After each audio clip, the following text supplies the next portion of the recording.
Alright, we should be live. Starting a couple minutes early. What's up, everyone? Welcome to Sorenson Reviews. On this video, this live stream, we're going to be talking ROOKS REST. Or actually, what did they call it? The dance? I literally just finished. I'm at this part, the Conquest, where they show that stupid little commercial for the game that nobody plays. Good, nice try, HBO. I'm not gonna play that game. It looks really stupid. Also, I'm not a big game person. It was okay. It says episode 4, right? But it was called Dance with Dragons. Just trust me. I know, cause I'm a guy who knows things. That's my job. I know things. I know the line is I drink and I know things, but I don't drink, so I know things. Is a dragon, just in case you saw the dragons dying and it made you have PTSD. I'm gonna trigger that PTSD with another dragon. I don't know where I was going with that point I just made. Excellent episode. It was awesome. To be honest, episode 2. Look, man, like, this is crazy to me. All right, look, I got Fire and Blood pulled up. If y'all want to join me, I'm on page 433. I'm on the 3rd paragraph, right? I'm gonna start reading that. But I said, you know what? All of the people that die, it's gonna be hard to watch. But the dragons dying on screen is gonna be harder to watch. Like, that was the thing that I said before the show came out. And now that I've watched, well, I watch Melees die. We watch Sunfire get mortally wounded, but I still feel more for the people. It's weird. It's crazy. I think that's what the show's goal was trying to do in writing it, is that they want to show you that dragons, like, you care for. Okay, look, I'm going to be honest. It was pretty gut-wrenching to watch dragons claw each other to death. Dragon-on-dragon violence is not cool. I'm not somebody who supports dragon-on-dragon crime, right? The nuzzling of the dragons, Rhaenys and Aegon, both nuzzled their dragon, and that made me connect with the dragons more. I don't know, episode 2 was I just thought episode 2 was a little bit better. I'm going to have to rewatch episode 4. Episode 4 was amazing. It was dope. I just thought episode 4 was going to be the best episode of the series, hands down, and I honestly don't know if it was better than episode 2. Everybody loved episode 8 from season 1, but I think season 2, episode 2 surpassed that greatly. By the way, welcome to Sorenson Reviews. My name is Mark, and in this live stream, skipped over this part. This is the little waiting stream, or waiting screen for, when people come and join us or whatever. But yeah, I just jumped right into it. It was a shorter episode this week. But yeah, okay, so there's a couple things I obviously want to talk about. Let me take my AirPods out, because it sounds like my voice is echoing.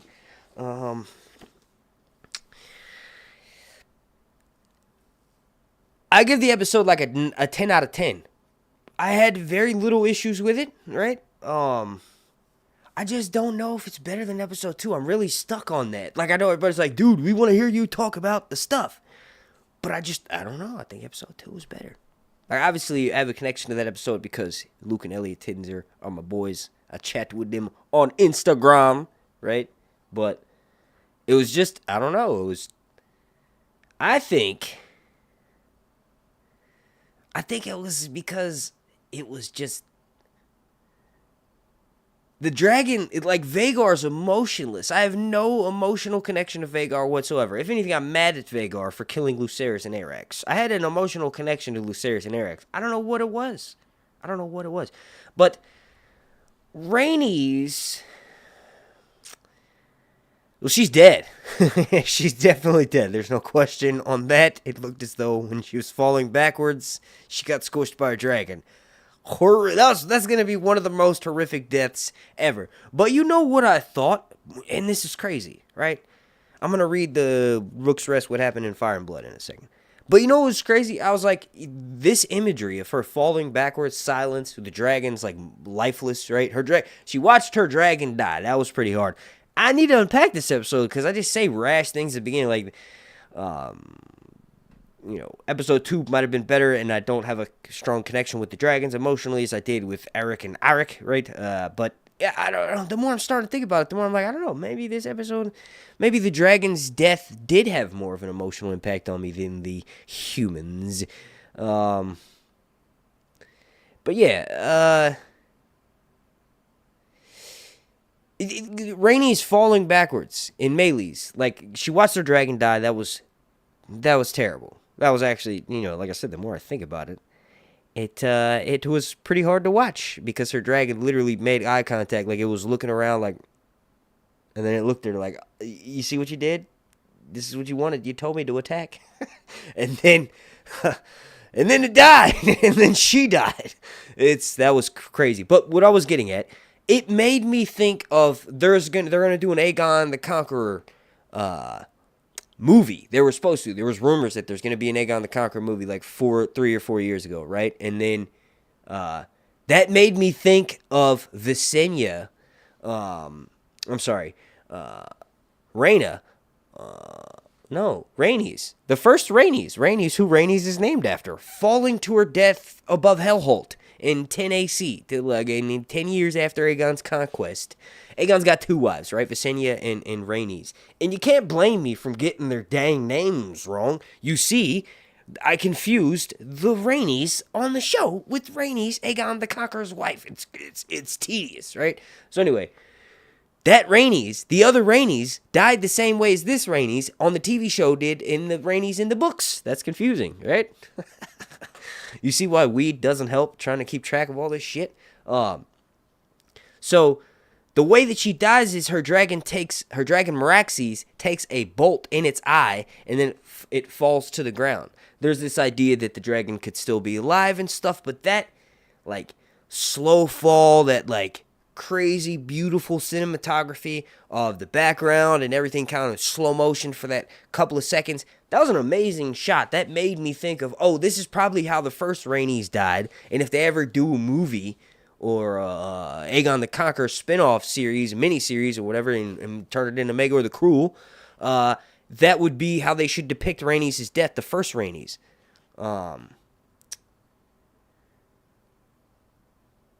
Yeah, I don't know. Great episode. Like I said, 10 out of 10. What does the chat think? What do you guys think of the chat? Let me pop this screen back up because this is where the chat goes big. Still running in the UK, not finished yet.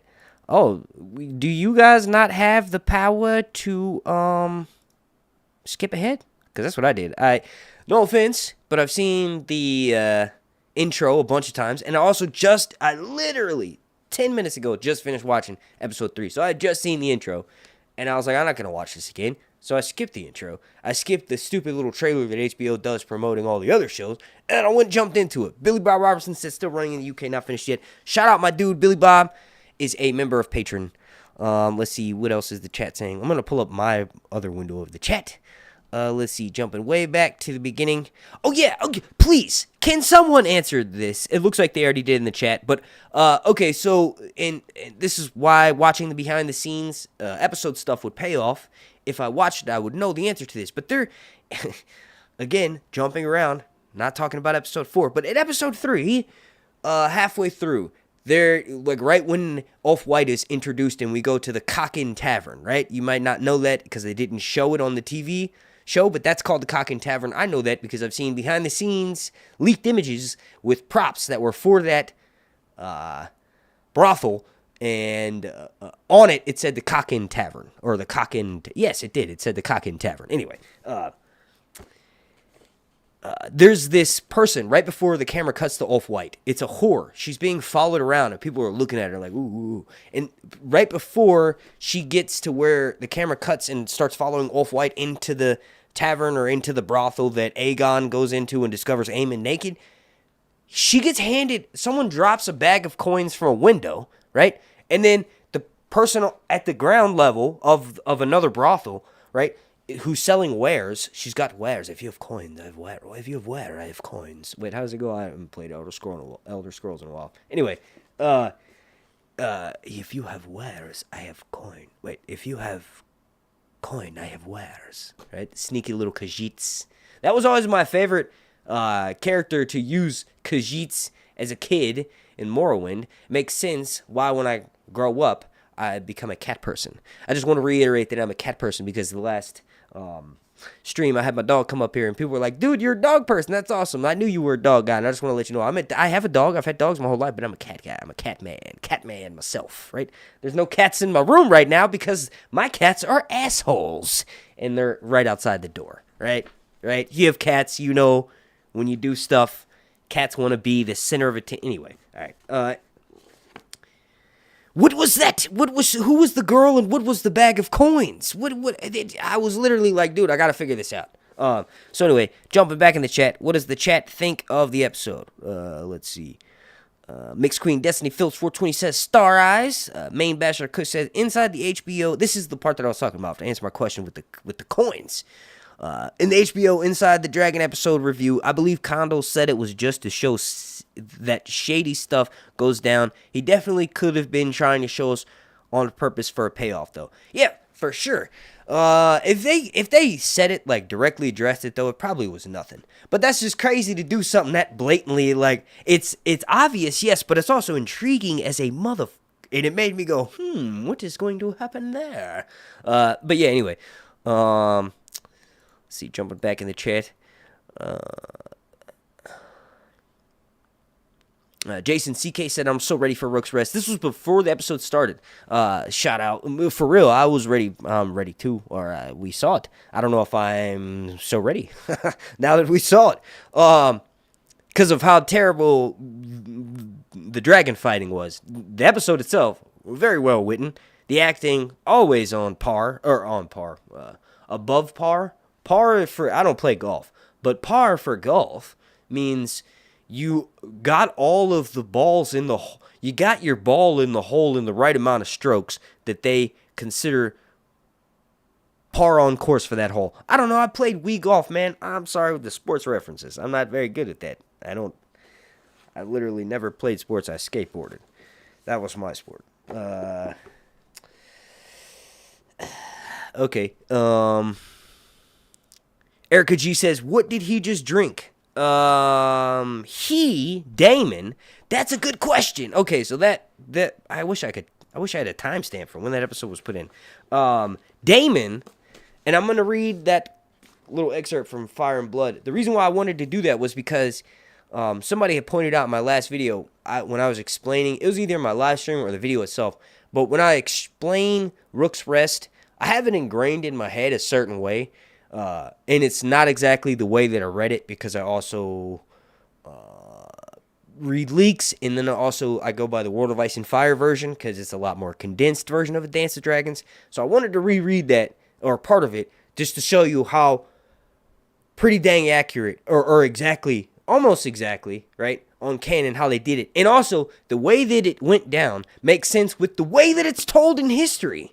That's what clicked in my head, right? Like, because, okay, so just to summarize quickly, right? The way that it's mentioned is Rhaenys, I always say that Rhaenys knows it's a trap as soon as she shows up, cracks the whip, goes into battle. That's actually not what happens. Rhaenys goes to Rook's Rest not knowing that it's a trap because there's just greens there, right? Once she gets there, that's when Cole, who's been planning this trap the whole time, springs the trap of having Aemond and, obviously, Aegon pop up, right? The way they did it on the TV show is having Aegon, the drunken king, kind of just be rash and take off, and it was initially going to be Vhagar, and it was kind of confusing, honestly, because I thought Cole's plan was to have Vhagar try to kill the king, but then Aegon's like Cole is freaking out when he sees that Aegon could be dead, right? And then also, he stops Aemond, so I'll talk about that in a second, but it like, in the books... I just said it wrong, and I wanted to reread that to get it right, to like do that live. But what did Daemon drink? Let's bring up an image of him. Downloads. This is from the last episode, but y'all get the point. This is from episode 3, but we're talking about Daemon, so let's bring up Daemon. Okay, so look, there's some hallucinogenic substances in A Song of Ice and Fire. The main one, the one that everybody immediately would probably say that Daemon consumed or is consuming or is being afflicted by, weirwood paste. Weirwood paste. It's not a thing on the TV show at all, okay? You could equate Weirwood Paste to Shade of the Evening, which is something that we actually have way more info on. We don't have any info on it from the TV show, but Shade of the Evening is something that Daenerys consumes in A Clash of Kings in her chapter in which she walks into this place called the House of the Undying. So, the first season of Game of Thrones is almost exactly like what happens in Game of Thrones, the book, the first book in the Song of Ice and Fire series. In the second book, Daenerys is without Drogo. She ends up going to this place called Karth, which she did that on the TV show. There is a House of the Undying vision on the TV show. I just don't know if they go into great detail about the wine that she drinks that makes her hallucinate. But that's what literally makes her see all these visions. So in the TV show, she walks into she's in Karth and she walks into the House of the Undying, and then she walks into the throne room and there's ashes everywhere, right? And she's that is literally what happens in season 8. She walks into the Iron Throne room. There's ashes falling from the sky, and I thought it was snow, right? From season 2, I thought it was snow from Game of Thrones, right? But it turned out to be ashes, right? The King's Landing itself is fallen down, and it's because she's destroyed the city, right?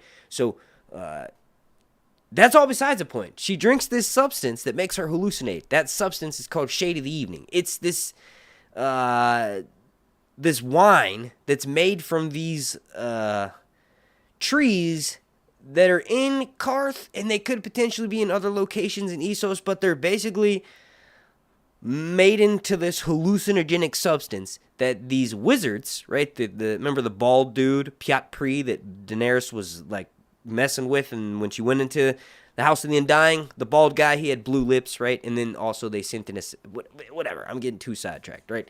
They drink this stuff all day, right? And Daenerys drinks some, goes in the House of the Undying. They try to trap her there. They try to trap all her dragons there on the TV show, but in the books, it's just Drogon that goes with her. They try to trap Drogon there, and Daenerys ends up having him burn the wizards. Their robes catch fire, and then the whole thing kind of falls down, right? It's interesting. There's this weird thing. It's the tower. There's the House of the Undying is underground and is a tower, but there's no stairs or so. I don't know. Whatever. That's besides the point too. But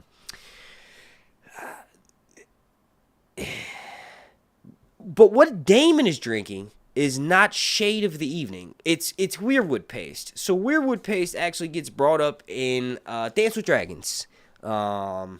So Jon Snow, there are no POV chapters from Jon Snow for all of A Feast for Crows. And I know that sounds crazy because you're Jon Snow is a POV character. Of course he's going to have chapters in every single book, but he doesn't. Right? Cersei doesn't get her first POV chapters until A Feast for Crows. So she's 4 books deep. So Daenerys, it's the same thing. She don't got no POV chapters. She does in the Dance with Dragons. I'm trying to get back to the main point that I was making. But Breanne, much like how he's missing from season 5, is he missing from season 4 too? I can't remember. But he's missing from the books. After A Storm of Swords, you don't hear back from Breanne until a good chunk of the way into A Dance with Dragons. Regardless of the point, Breanne, the last time you hear from him, he goes to the wall, right? And then he goes past the wall, and he goes to Bloodraven's cave, and he's attacked by whites outside the cave. He's on this really long journey with Mira, Jojen Reed, and Hodor, and they finally end up making it to Bloodraven's cave, and then that's where Bran's journey kind of chills out until A Dance with Dragons. And in A Dance with Dragons, we learn what Bran's been doing, which is accessing the Weirwood Net, which is this term that I feel like was coined on my channel back in 2016. Correct me in the comment section, but I feel like I was the first person to be like, oh yeah, Bran's accessing the internet, because his eyes roll back into his head, he grabs a root, and I don't know, maybe not, I don't know, but anyway, basically, we find out what happens with Breanne in Dance with Dragons, and he's been accessing the Weirwood Net, and he's been discovering things about Bloodraven's cave, and that it's not actually just a cave, it goes down, it goes deep, right? There's a bunch of tunnels that the Children of the Forest, who are the individuals that are with Bloodraven at the cave, they inhabit these tunnels and stuff. So the Children of the Forest, Bloodraven, there's all these connections. There's all this history with Breanne that Breanne learns when he's there. But one of the things that happens is Breanne has to consume this paste that makes him makes his powers go tenfold, right? Like Breanne can see the future and he can see the past, right? And he can control animals. So he can, for instance, control his direwolf Summer, right? And he can also control ravens. He learns how to do that in Dance with Dragons. He enters the minds of birds, right? Ravens, and flies them around the cave. And when he does that, he learns things like, for instance, some of the children of the forest, they have that same ability to warg into ravens, and their minds are trapped inside the bodies of the ravens. When they die, they go in. All of that's besides the point. Breanne has to increase his power level, right? He has to become the next Green Seer. That's what Bloodraven is. Bloodraven's dying. He's old. Bloodraven is... Okay, so this show is 130 years before the events of the main series. No, that's not true. It's 170 years before the events of the main series. House of the Dragon, 170 years before Game of Thrones, okay? The part that I'm talking about right now, Bloodraven, who's connected to kind of all of this, he's from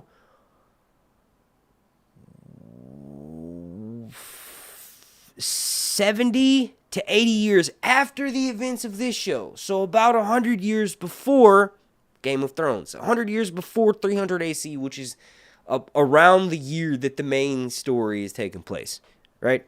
So Breanne has to become the next version of Bloodraven. And we're going to find out what Bloodraven on the new TV show, Dunk and Egg. This is amazing. I can't believe that, like, you know, the GOT cinematic universe, another coined term on this channel. I'm just kidding. I didn't coin that term. You can add cinematic universe to anything, especially your mama's asshole. And it'd be your mama's asshole cinematic universe featuring her clitoris with cameo from my penis. No, I'm yeah. You know, I'd never noticed this, but apparently people make fun of someone with the name Doris the clitoris. I didn't think, if you say clitoris kind of like aggressive, and you don't say clitoris, right? You say clitoris, it rhymes with Dolores and Doris. I didn't know that.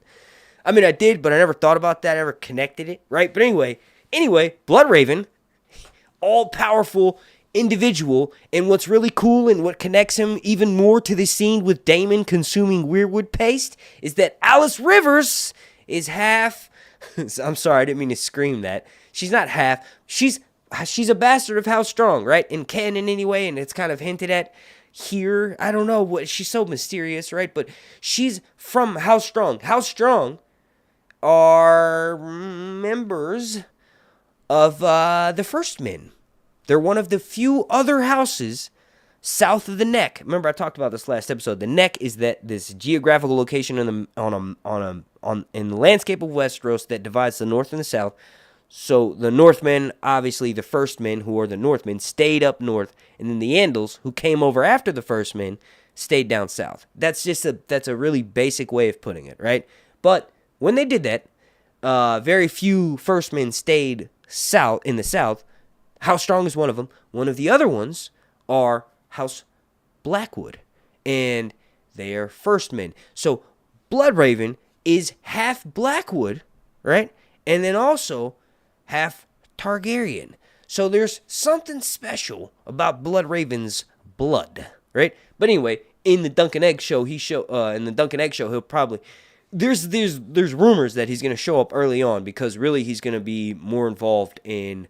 I guess it would be season 3 when they would do the third book, which is the Mystery Night, where that's kind of the only time you see Bloodraven. You hear about him a bunch, and if they do a flashback to the Blackfire Rebellions, well, then he'll play a major part in that, right? But I can't wait to find out more about his history. I'm really excited about it, and his blood is connected to like his abilities and the fact that he became a Green Seer. And Jon Snow has a very similar genetic makeup of that, because he's half Targaryen and then half Stark. Starks are First Men. Breanne is full Stark, though. But anyway, there's this idea that Bloodraven could be trying to possess Breanne, and take over his body, so to speak. That's probably what's going to end up happening in a situation where it'd be like Breanne merges consciousness with Bloodraven. Anyway, Breanne has to consume this paste that makes him stronger, that will theoretically put him on a similar power level as Bloodraven. That stuff that Alice Rivers was making was rearwood paste. Now, if Daemon actually drank it, and we don't know if he did, because he puts it to his lips, and then the scene cuts, and then he's on the small council talking to the Blackwood fella. My memory's pretty good this episode. Maybe it's the sativa instead of the indica. It makes you sleepy and forgetful. Or it's just because I didn't smoke so much. That's probably what it is. Yeah, the scene just cuts back to Daemon at the council. He didn't even remember the dude's name. He's like, who are you again? So that's the grown-up version of... remember the guy that killed the Bracken in episode 4? It's the episode where Daemon comes back. It's called King of the Stepstones. That's him all grown up. He's grown up now. But I'm going to tell you a little secret. He dies, and his son, Bloody Ben, is a way cooler character. I'm not going to tell you how he dies. Do you guys want to know how His name is Sir Simon Strong, but the actor that's playing him is named Simon too, right? That's what everybody keeps saying. Is Simon Russell Beale or something like that? I think, at least. But yeah, you guys want to know how he dies? Let me know in the chat. Let me switch screens here. You guys want to know in the chat?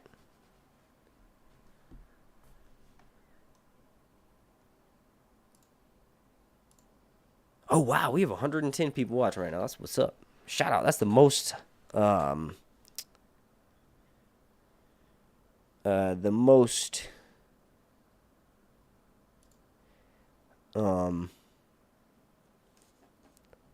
people that I've had watching, like, in all of these streams. So that's cool. Yeah,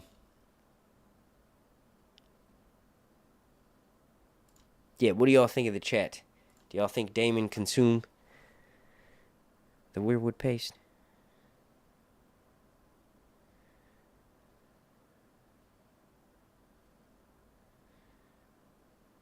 Steve Smitherman says Jojen paste. Let me explain that.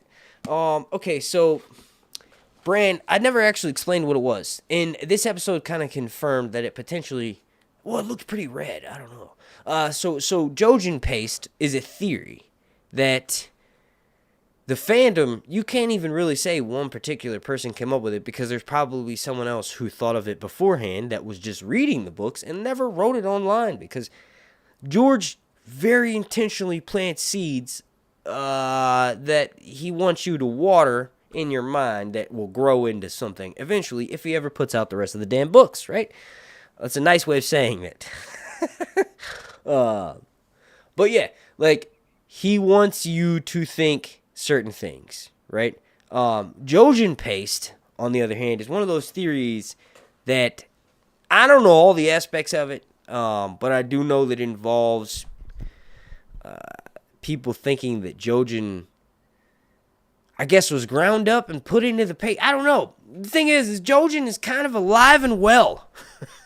We don't know exactly for sure if he's dead. I'm pretty sure Mira would mention. Now, there are some Winds of Winter sample chapters that have come out, and I haven't read all of those. There could be some innuendos and insinuations if Breanne has a potential POV chapter in there, but as far as I know, Jojen Reed's alive. And if he was dead, I'm disproving the theory before even explaining it. It's kind of a silly theory, though. A lot of the theories that you see that get repeated in comment sections on Reddit are, like, it's cool to mention, but when you really, like,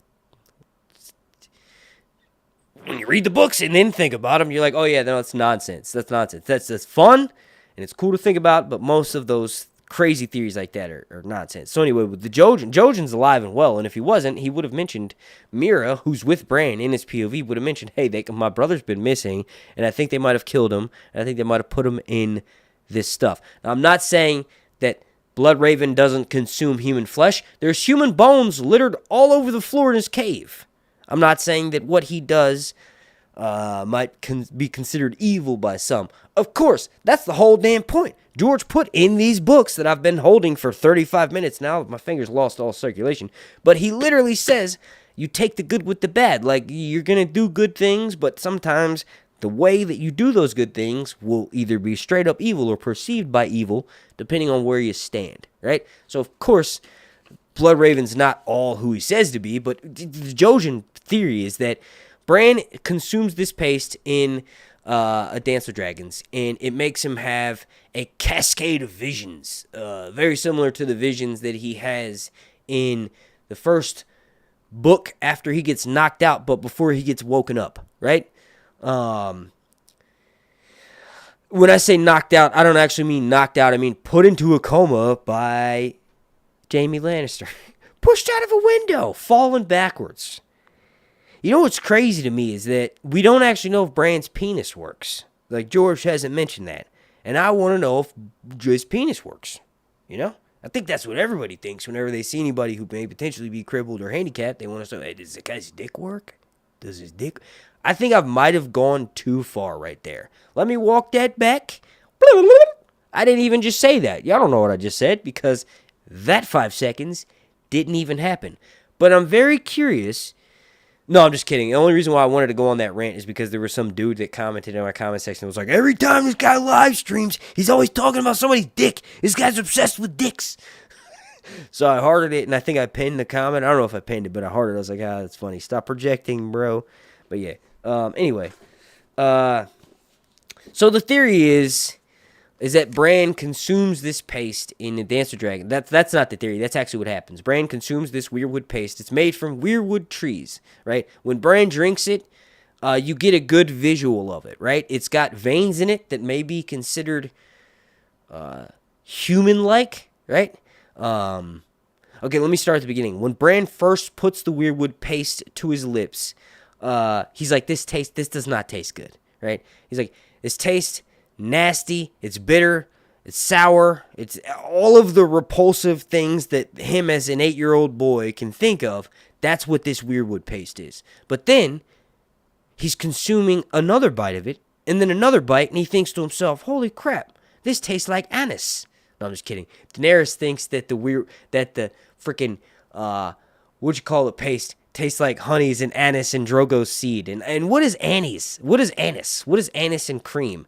Anise to me sounds like anus, and it makes me think that Dany was eating Drogo's ass. And I don't know, she might have, because she apparently, like, jerks him off when he's, like, half dead. She, like, dude, it's so crazy what Daenerys, the 13-year-old girl, does to Khal Drogo, the 30-year-old man. It's insane. And I guess, like, whatever. So anyway, Breanne, he's drinking this stuff, and he's like, this tastes horrible. And eventually he consumes enough of it, and he's like, this tastes amazing. This stuff is so good. And then afterwards, he's like, this reminds me of home. And then he just ends up dropping the bowl and falling out of consciousness. And in that, he literally sees... One of the one vision that always sticks out to me is this woman with a bronze sickle. She walks up to this dude who's on a weirwood tree, and she cuts his throat, and Breanne tries to scream and stop it, but he can't. That's the one vision that sticks out to me. There's a bunch of them. There's a vision of, he sees, I can't remember if he sees this during the vision span, but he sees Lyanna, his Aunt Lyanna, and Brandon, his uncle, not his Uncle Brandon, his Uncle Benjen, playing in the weirwood tree with swords. He thinks it's Arya at first, but then you kind of realize it's Lyanna and Benjen. And then also he sees... whatever. It's besides the point. The weirwood paste increases his powers, and people think that Jojen's in it because I guess it tastes like blood. Breanne does mention it tastes like blood, and it's got veins in it, right? But the thing you got to realize is that weirwood trees, the sap, which is supposedly what the weirwood paste is made out of, is very similar to the internal matter of human bodies, right? So, for instance, in canon... So when I say in canon, I mean in the books. I got to take my finger out of this. I'm going to read this part, but I got to take my finger out of there. It's literally cutting off circulation for no other reason. It makes me feel confident to hold this book. It's weird. It is so weird. I just noticed that because I was about to sit it down. I was like, no, I don't want to do that. It's giving me like this boost of power for some reason. This boost of confidence. If I put the book down then I may forget everything, and I'll have to end the stream. Perhaps I should hold it. I'm just kidding. It's funny if you're high. If you're watching that while I'm high, at least maybe you'll laugh. It was funny to me. Sorry, let me mark that page. All right. So yeah, Breanne consumes the liquid, has a bunch of visions. People think that it's Jojen. I don't really know why. I don't know the Jojen paste theory. It has something to do with, I guess, Jojen's not in that exact scene, or maybe Breanne hasn't thought of him in a while, so he could be missing. He is really sick, and he thinks he's going to die, right? Jojen does think about how his death, like, for instance, on the journey to the wall, they have to eat acorns because they can't find no food, and they're in the frozen wastelands of the north. So he refuses to eat, Jojen refuses to eat acorns, and Mira's like, nah, dude, you need to eat these acorns. And Jojen's like, yeah, but it's going to make my stomach hurt if I eat these acorns. Because think about it. Well, I don't have to think about it. I've actually tried acorns. Acorns are disgusting. And then in The Walking Dead, weren't they giving the baby acorns? Weren't they giving the babies acorn paste or something? I don't know. It doesn't sit well in your tum-tum. You got to cook them up. You got to do stuff to them. You got to doctor them.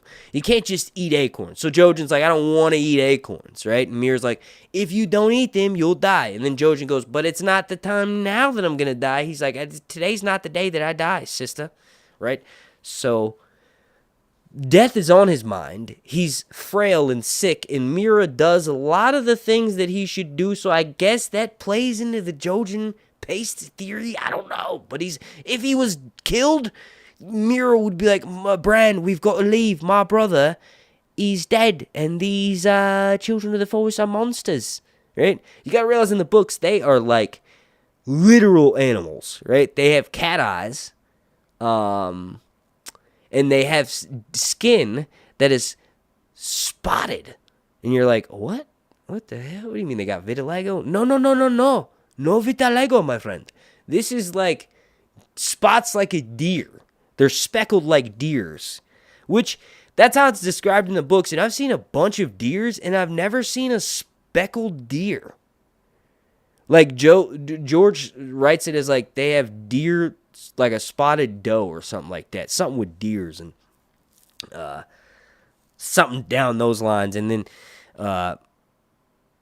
I think of deers, and I'm like, deers are solid tan. I've never seen a deer other than a solid tan color. And you're probably like, Sir Hunts, you see a lot of deer? Actually, yeah, I do. I've seen a bunch of deer, specifically since I've started running. Deers kind of hide everywhere. I saw a deer in broad daylight the other day in my neighborhood. Now, I live in the country, right? Technically, it's a town. But there's a major populated area near me, not too far from me, right? So anyway, I saw a deer in the middle of daylight. So I just, anytime I hear that description of it, and I've read A Song of Ice and Fire a bunch of times now, anytime I come across that, I'm like, what does that even mean? Deers are not speckled. Although I'm sure there are some deer with some spots. Maybe does specifically have speck. But there's a bunch of weird descriptions like that all throughout the books. And it just, the more you read it, the more you kind of pick up on little things like that. You're like, what? That's a weird description of that. But yeah, so anyway, the weirwood paste is what is giving Daemon dreams, I think. I don't know. It could. He said to Sir Simon, it's what makes me think it's not poison, is he said to Sir Simon, I'm a dragon rider. You think I'm going to die? You think I'm going to be... Sorry, there's a gnat. I don't see where the fuck I landed at. Can you please pop up again? There you are. Sorry, that was probably loud. I gotta get it, dude. He keeps flying around and waiting till I focus. Oh, you want to go on my mic? This mic is worth more than your life, Nets. I can't lose track of where I was talking about. Daemon at Harrenhal. Weirwood trees. Weirwood paste. Oh, yeah, he says to Sir Simon Strong, who's also named Simon in real life. The actor is named Simon. That's kind of funny. I'm not. He says this in episode 3. He's like, you think I'll be the? He's like, I'll be the first dragon rider to be felled by poison peas or whatever. He's like, that's not gonna happen. I'm not eating your food. So that's what makes me think he's not consuming whatever the crazy witchy woman who just pops up and told him he's gonna die. She literally said, "You're gonna die down here." Like, I don't know if you guys. I'm sure you've seen the first Resident Evil. Remember the very first one? Mila Jovovich. Oh, them titties. You get to see her titties in the shower. They're real tiny titties. But I was able to get off to them about 1,000 times as a young 11-year-old boy. Right? The internet was around, but like I looked at anime titties one time on my stepmom's mom's computer. She brought the laptop over. I told her I needed to use it for something for school or something, and I typed in, I can't remember what it was, but it was like hentai titties or something. And then when I got confronted about it, because it was obviously showed up in the search history, they were like, what in the hell were you looking for? And I was like, my friends told me there's this new anime called hentai. And this was in 2001. That's how ahead of the time I was. I was considered a freak for watching anime back then, but I'm not even kidding you. I got Shonen Jump in the mail. If you don't know what that is, that's a manga magazine. I saw One Piece in that manga back then, and I didn't read it. I wanted it for Naruto, sucker. Yeah, that's right. I had like the seventh ever Shonen Jump that was sold in America. It was. I think, if I'm not mistaken, you could pay more for the colored versions of the mangas, but I got the black and white one. It was a thick book. It was thick. But anyway, One Piece was in that, and I didn't read it then, and I was like, this is kind of corny. I remember as an 11-year-old boy, I was like, this is corny. Mila Jovovich's titties, Resident Evil. I remember now.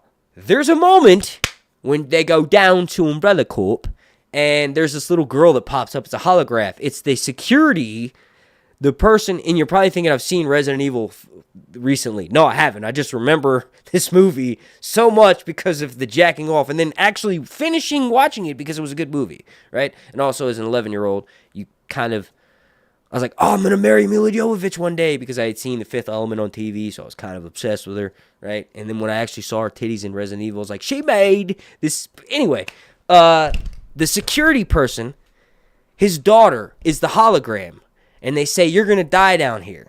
And I now have taken so much time away. Oh, yeah, that's what Alice Rivers remind me of when she says that to Damon. She goes, you're going to die here.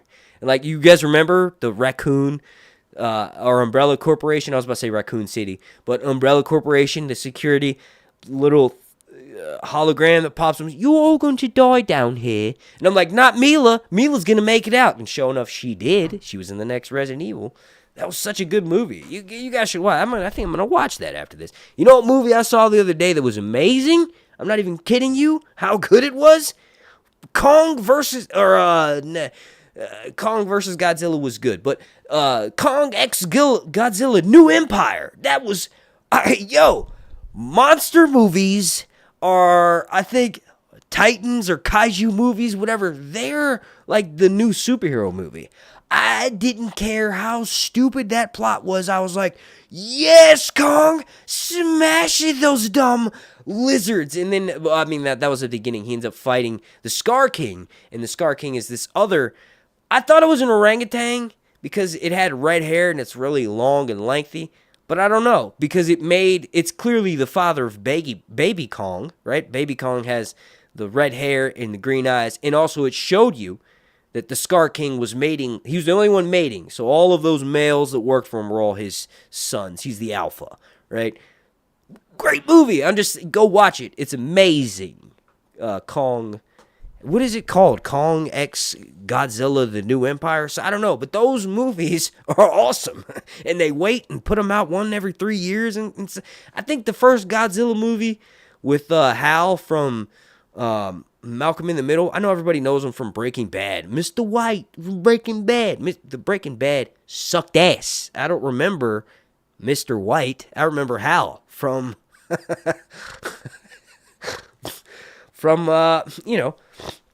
Malcolm in the Middle. But anyway, I need to quit getting so sidetracked. But yeah,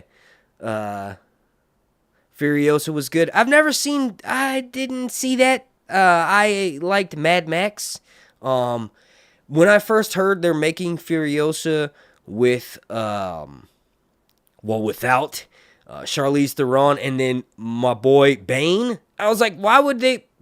Are those two actors really that busy? I don't know if you've seen their recent movies, but they're not like super.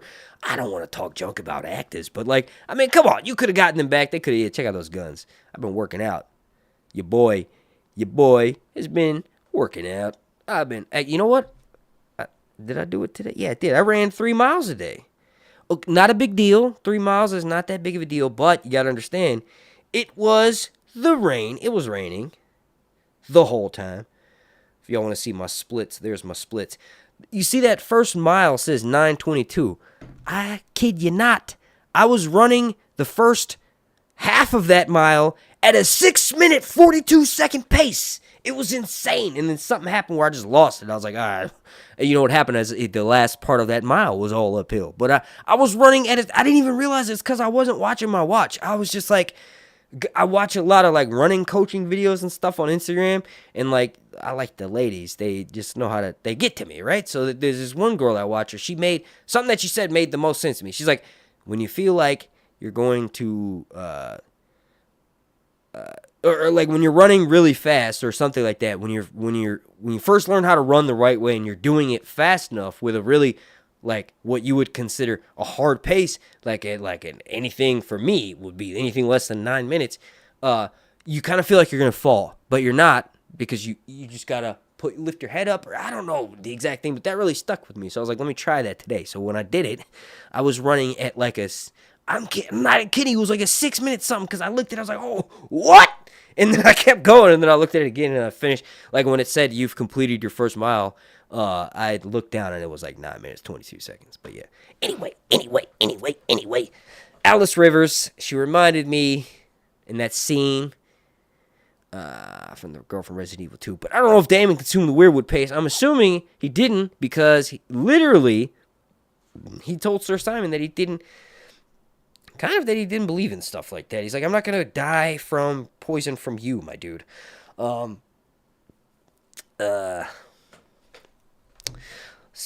let's see. Let me get rid of that. Let's talk about Aegon a little bit. Let me put the chat in the front so at least you guys can see.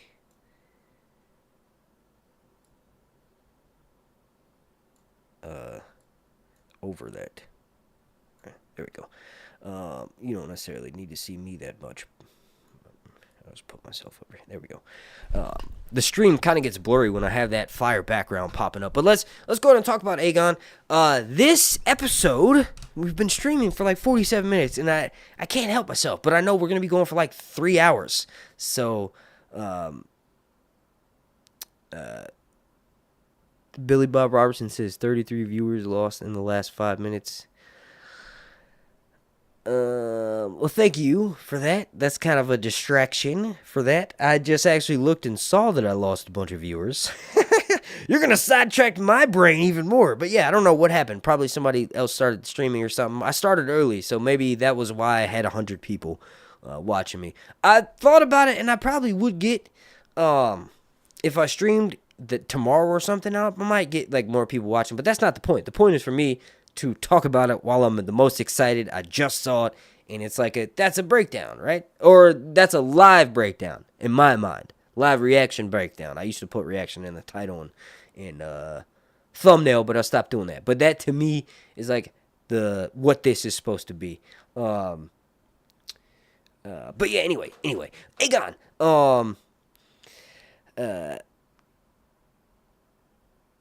I think,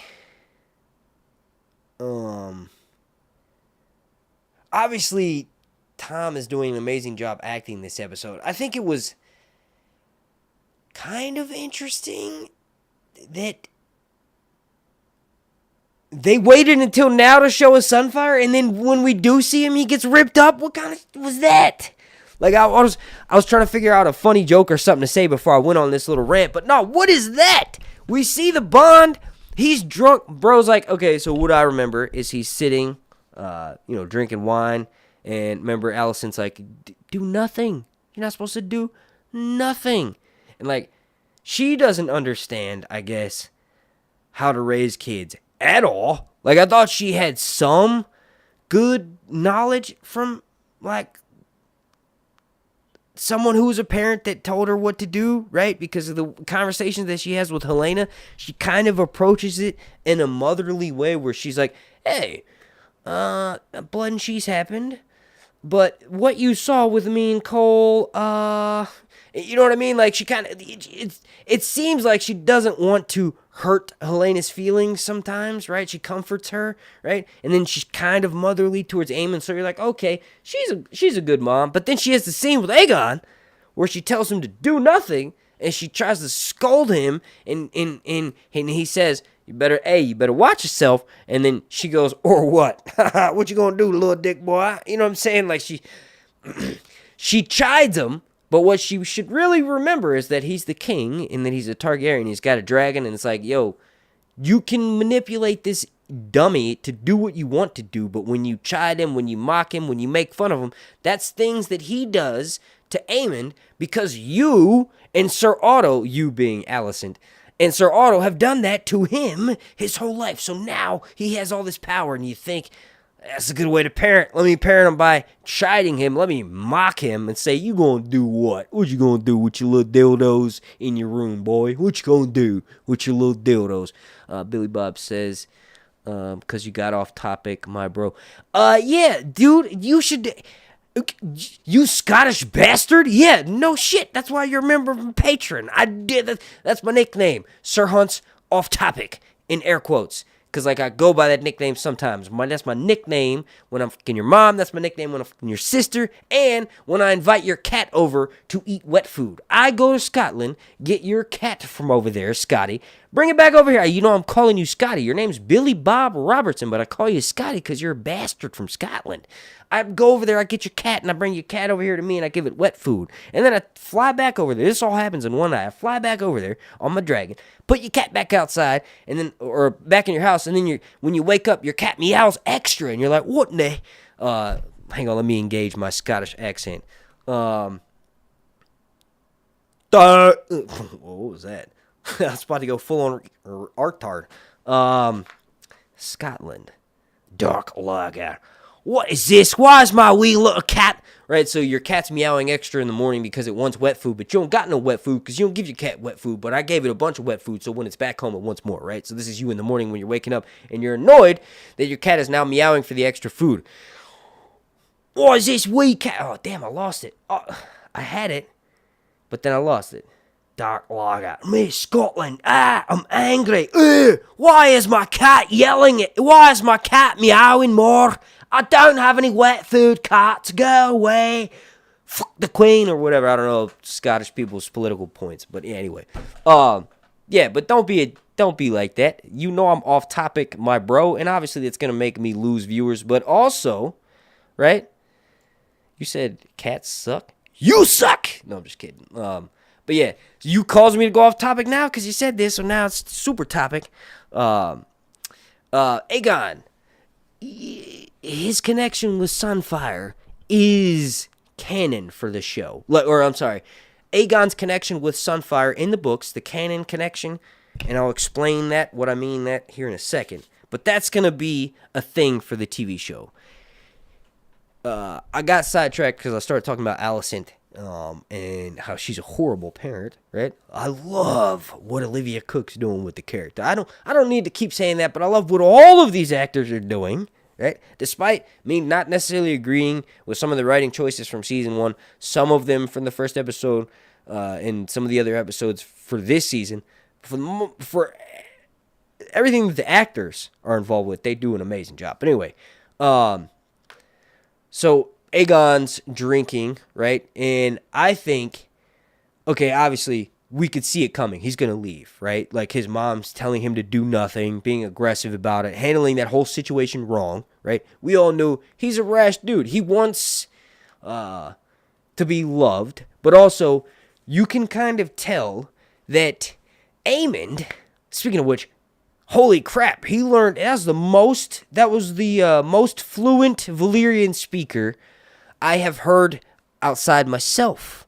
And I don't know that many words in Valyrian because I can read it fluently. Like, if you give me a sentence, I'll read it pretty well, right? but I don't have anything memorized other than my catchphrase. But the way that I always say Ewan. The way that Ewan, it's not Ewan either. No, it is Ewan. Ewan, right? Like with a U, but it's an E, but it's weird. And British people have weird names because they're English names. Anyway, the way that he was speaking Valyrian it sounded like that was his first language. It was impeccable.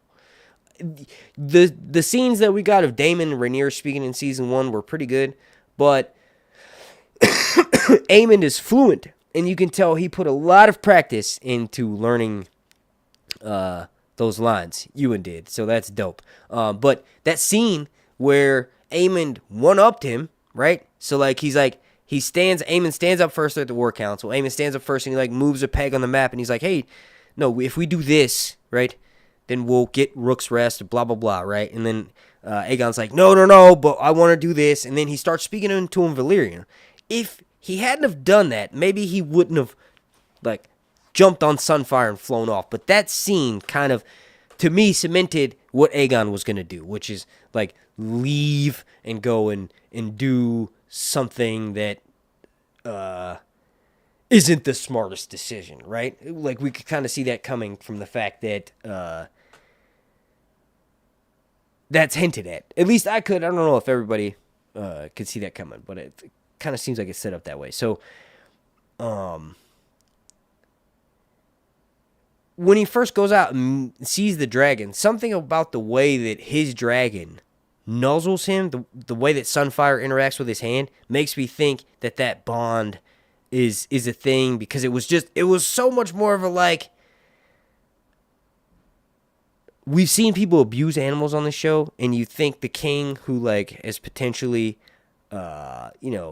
wrapped someone like Diana in episode 9, that was an instance, that was a scene that happened then, right? So it's hinted at that this guy probably takes, and also all of the serving girls were afraid of him when he was a kid.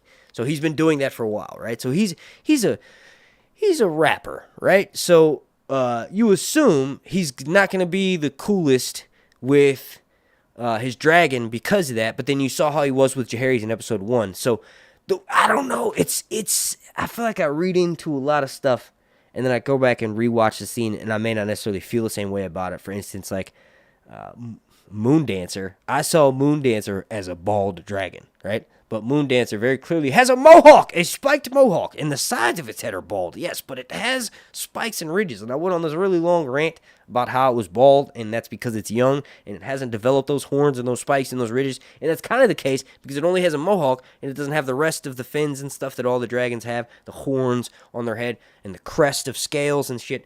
But I don't know, so I don't want to read too much into that scene, but I feel like it was set up that way.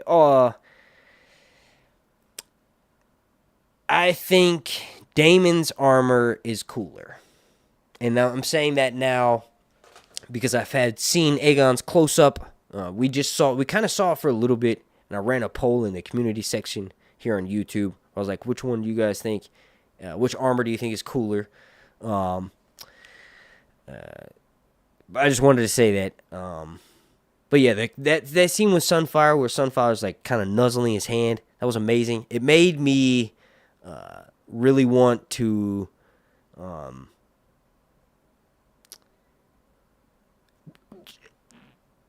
see more of that. He's destroyed. He's a dead boy. He's gonna be out for the longest, probably the rest of the season, right? You'll probably have a few more scenes where he'll come to it, but in canon it said that Aegon, after Rook's Rest, sleeps 9 out of every 10 hours and becomes addicted to milk of the poppy. We saw that he's an alcoholic. We see that he would rather drink than do his kingly duties because he's with that one Kingsguard who's clearly someone that he just gave the position to because he's one of his drinking buddies, right? He's like, we've got better stuff to do, let's leave. And then you see he's drinking right before he goes to battle. He's going to replace that wine addiction with milk of the poppy addiction. At least that's what happens in canon. I'm assuming that's what's going to happen in this one. And we're not going to get any more moments like that with him and Sunfire for a while. And I think the show did that on purpose because they only showed Sunfire a glimpse of him one time in episode 7.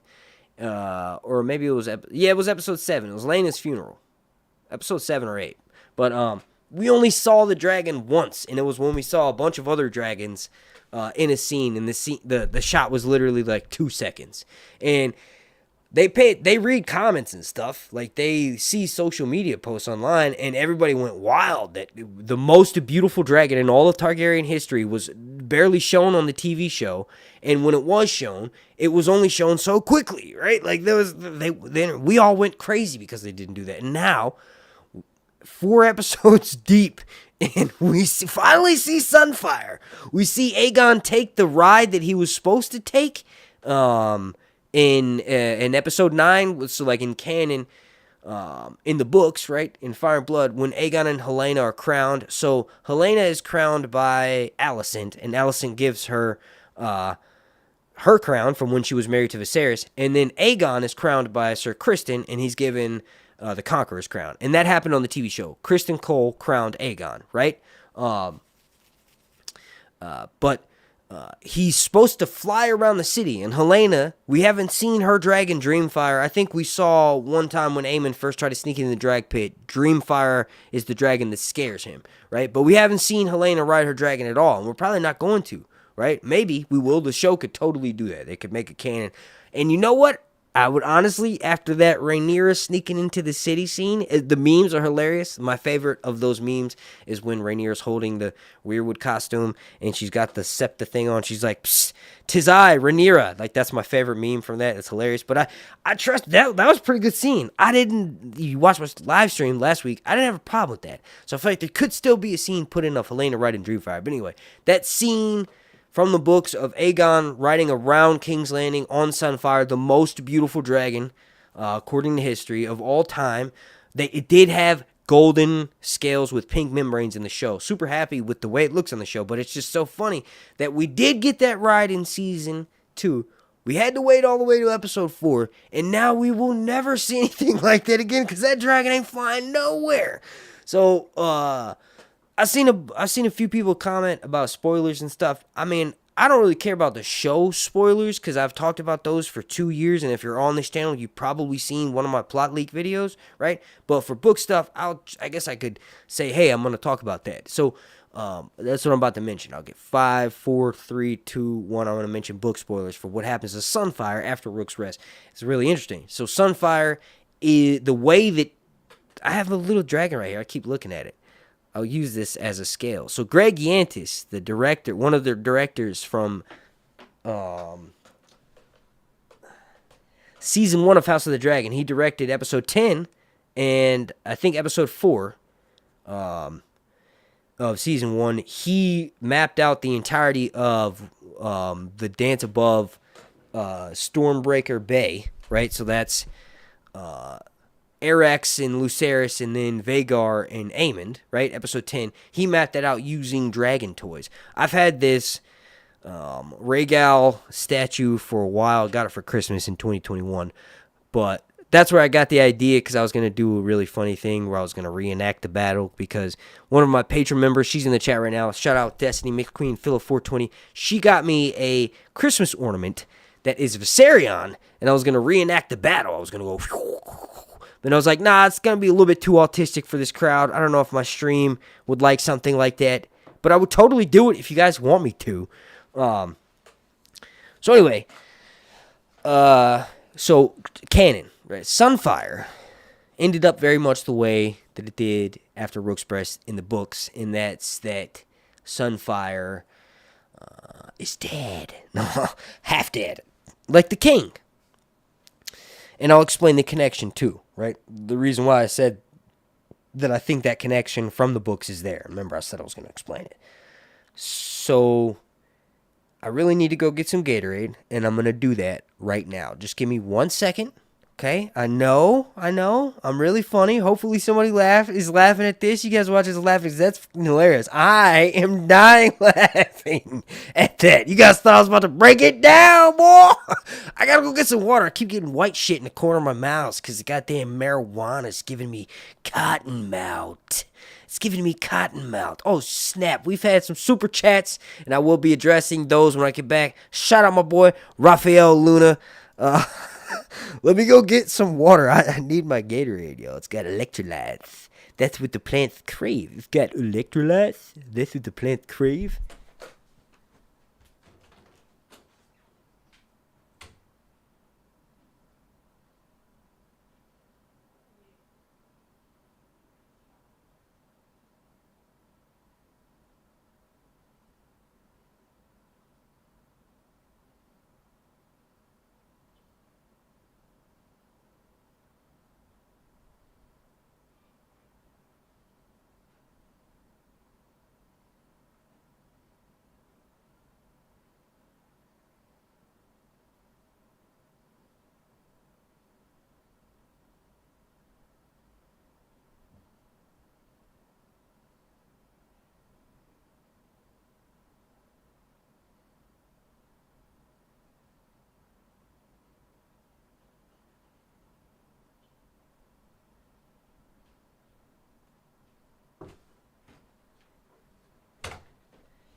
Alright, I'm back. You know what's dope?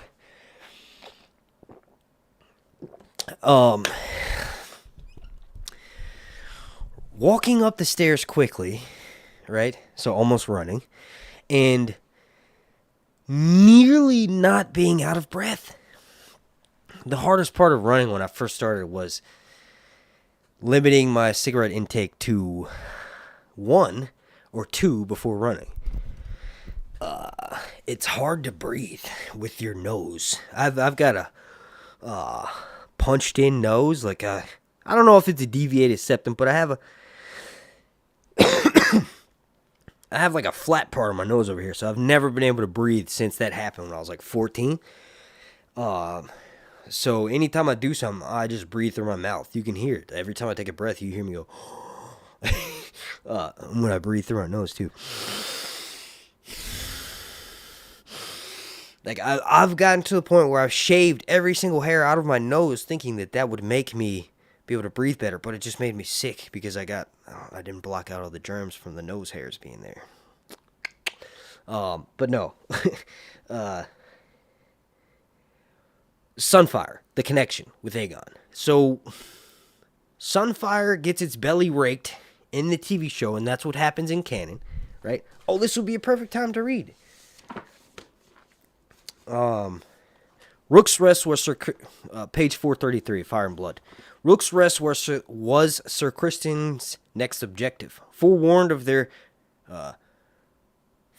coming, Lord Staunton closed his gates and defied the attackers. Oh yeah, by the way, shout out to Sharika, Divine Sharika. She usually watches these streams, or she'll be in the comment section afterwards. She told me in my video, because I was, for some reason, I mean, I guess old white people from a distance kind of look similar, right? Let's get racist, but it's not racist because I'm half white. So it's like I can make fun of all white people, all of any race that you consider white. I can make fun of them because I'm half white, right? That's how that goes.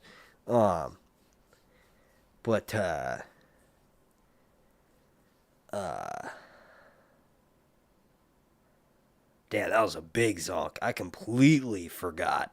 Just kidding. No, the stalling didn't work either. I really did forget. What were we just talking about, dude? That was crazy. Rook's Rest, I read. Oh, yes. Shout out to Sharika. Shout out to Divine Sharika. She called it out and told me that that was the Darkling, Lord Darkling, Stefan Darkling, the dude who snuck into King's Landing. That was with Rhaenyra last episode. That was his dad that got beheaded by Cole, and I was like, that's the guy from Rook's Rest. That has to happen after Rook's Rest. Someone in the comments, Rafael Luna, shout out, you just gave me that super chat, said that Rook's Rest, it didn't look like it was going to happen this episode. And, yeah, shout out. You called that. I was wrong. I thought that was the dude who's going to die probably the next episode. Or maybe he still sits or counts. I don't know. I think in canon, Cole beheads him. Let me actually skip ahead a little bit. I was on the third paragraph down on 433, and that's basically just behind his walls, his lordship could only watch as his fields, woods, and villages were burned, his sheep, cattle, and small folk put to the sword. Now, that's an important line right there. This is talking about what happened at Rook's Rest and how that was Sir Kristen's next objectives. But it says that his fields were burned and his sheep and cattle and small folk put to the sword. But it says that his woods and villages burned. And when I heard that from the audiobook and when I read that from the regular book, I thought, oh, dragons, fire, duh.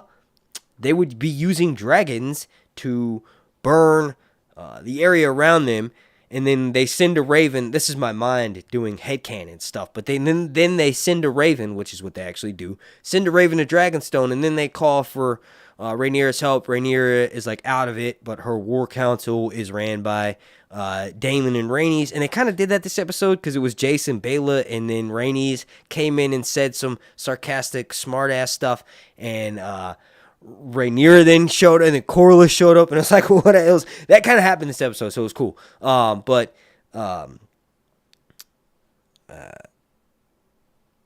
It just, like, for some reason, whenever I repeat that Rook's Rest story, I always put it as they were using Aegon and Sunfire as bait, and that was not the case. They were just putting their fields and their crops and all that stuff, burning them, so they're unused, so they can't be used, right? Because they're laying siege to the castle, Rook's Rest.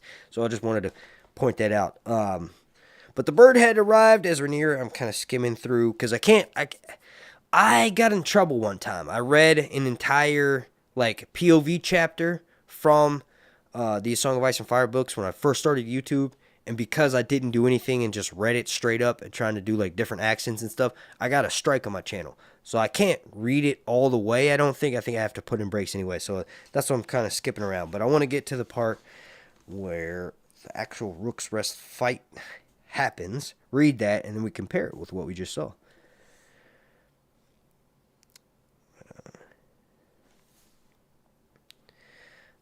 Let's see. We're on page 434 now.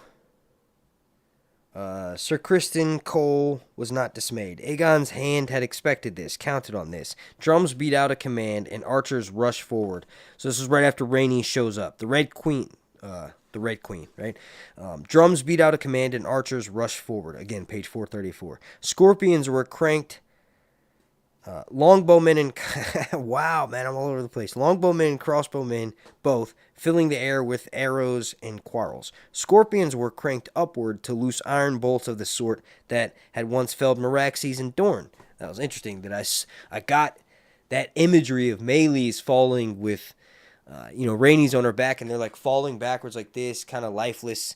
That reminded me of reading when the first Rhaenys and her dragon, Meraxes, fell in Dorne from Hellholt. There's an image that goes along with that in Fire and Blood, actually.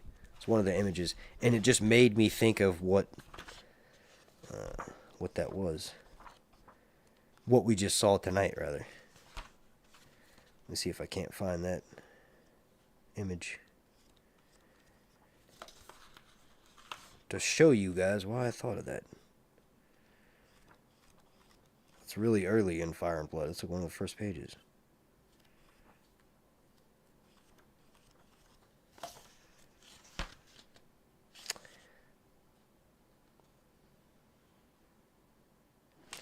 Whatever. It's not important. But yeah. So,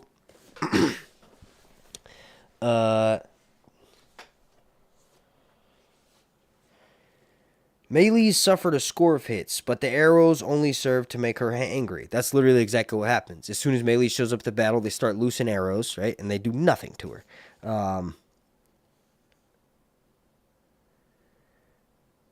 She swept down, spitting fire to right and left. Knights burned in their saddles as the hair, hide, and harnesses of their horse went up in flames. Men-at-arms dropped their spears and scattered. Some tried to hide behind their shields, but neither oak nor iron could withstand dragon's breath. Sir Kristen sat on his white horse shouting, "Aim for the rider!" Through the smoke and flame. That's what happened. That's what he said in the episode. That's dope. All of this stuff is what happened. The actual dancing of the dragons was different, and you'll see here in a second. But I need to watch it again, but honestly, it brings to a serious discussion of, was it better? Was the way that they had it set up better? It would have been super quick, right? So let's do that. I don't need to keep reading from the book straight up like that, but let's do that, right? So it would have been super quick if they had done it the way that happens in the books, because literally Maylee's, boom, she's already there. You see she's burning the people that are on the ground, like causing chaos, right? And then we'll see here in a second, Aegon Vhagar show up, and it's like Aegon and Vhagar, Aemond and Vhagar wait, but they just bum rush them from the top and knock them into the ground. So what happened on the TV show, that happened, and then Maylee's gets back in the air. I remember that, like, because I was like, oh, the fight's going to end pretty quickly. And the fact that it wasn't the best choreographed fight between, like, I wouldn't say dragons, but just monsters in general from anything, not just from Game of Thrones and stuff. It's hard to compare anything with the last season of Game of Thrones because it was so dark. This was so well lit. The CGI looked so much better. It's like, yeah, that part of it, it's got better than Game of Thrones. But I mean just like out of a monster fight scene, because Kong, Godzilla, New Empire is fresh in my head.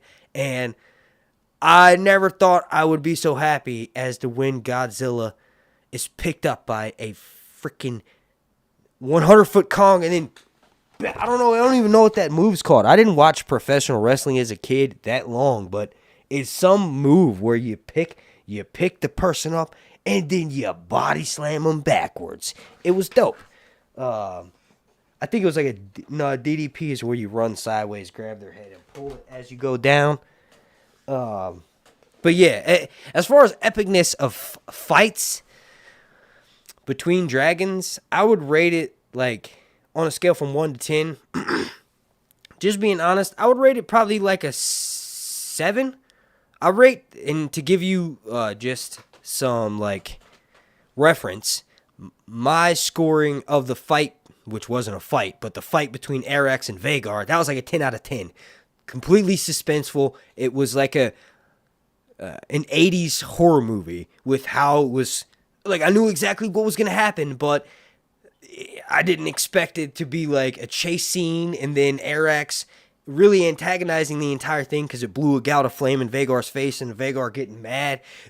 Vhagar being completely asleep. Remember when the fight really kicks off at Rook's Rest and then Aemon's waiting and then he tells Vhagar to wait and then she just drops her head down and goes to sleep. That is one of my favorite moments from any dragon anywhere. There was like 4 or 5 moments of that interacting with dragons that I can't wait to go back for my rewatch or to talk about in my episode breakdown, or if I do a leaked one for the next. I'll probably break down this episode because it was a shorter episode, so my episode breakdown won't be 15 minutes and it won't take me like 8.5 hours to make. It'll take me way less time because I'll just be talking about dragons the whole time. But yeah, that was dope. She literally it was like she fell asleep, and I was like, oh, is that going to affect her at some point? Her lack of ability to react quickly, but to drop, like, you know, they say people that can sleep anywhere. It's like, you can sleep anywhere, right? It's like that you're kind of a sleepy, or you're getting that lazy, that title of being a lazy person or whatever, because you just kind of sleeping on. That's Vhagar. She's old. You can't blame her. But she was up when she needed to, and she got up quickly. And it makes me get so excited for that fight between her and Caraxes. Like I said, I rate the actual fight from episode 10, season 1, a 10 out of 10. So that's Arrax and Vhagar, right? This fight, the fight between Vhagar, Maylee's, and Sunfire, I give it like a 7 out of 10. The dragons intertangling all at once was cool. Sunfire ripping off a horn of Maylee's was dope. Maylee's raking Sunfire's belly was superb. And I don't say that, I gotta clarify, because people think I'm a people think I'm black. Well, I am, but people think I'm a black stan. I got my black shirt on. Because of the way I talk about Rhaenyra. It's like they hear what you want to, because I suck everybody's penis equally, both sides in this game, in the Game of Thrones show spinoff. It doesn't matter. Reverse suplex. Thank you, Billy Bob. A regular suplex would be where you fall forward. Thank you. I can't believe I didn't know that. I think I did, but I just, yeah,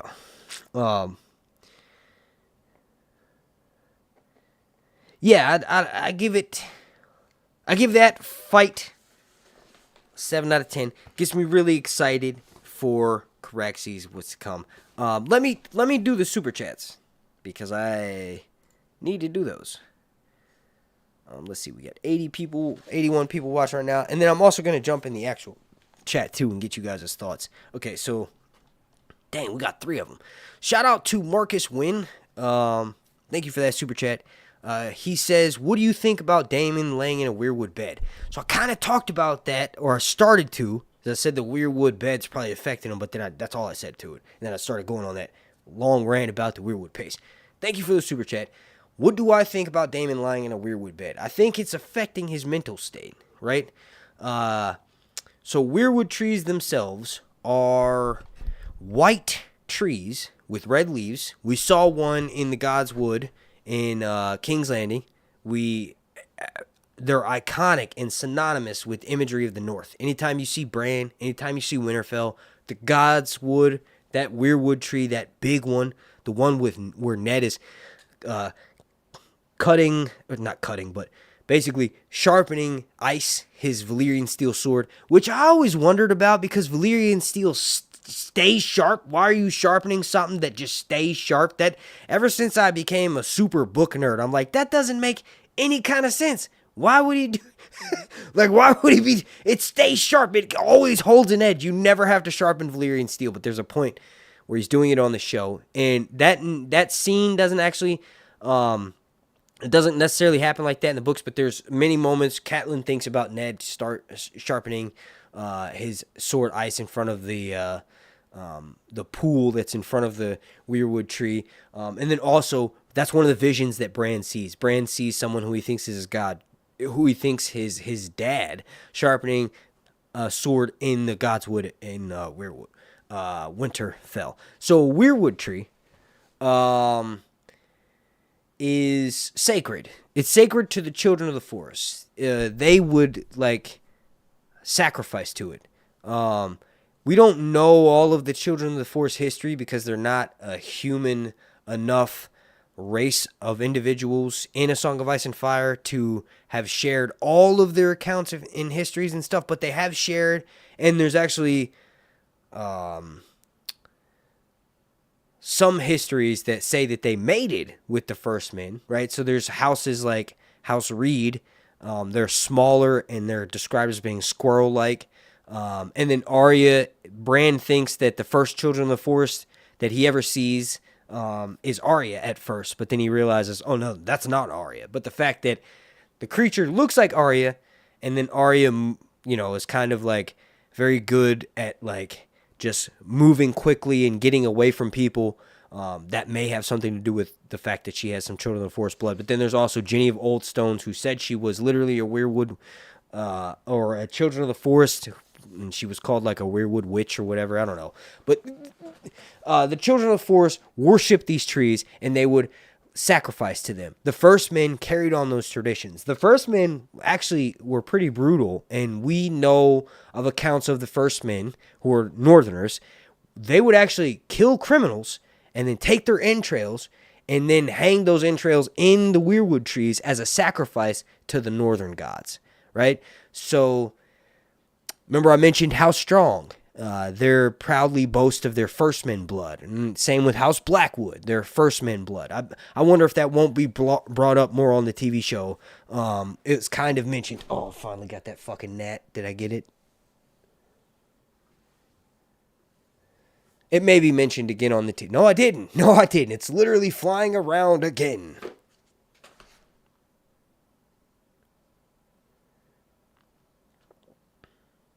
I hope it flies in my mouth so I can crush it with my teeth, because this is ridiculous. So weirwood trees being sacrificed to, weirwood trees being considered sacred. Dude, I swear, there's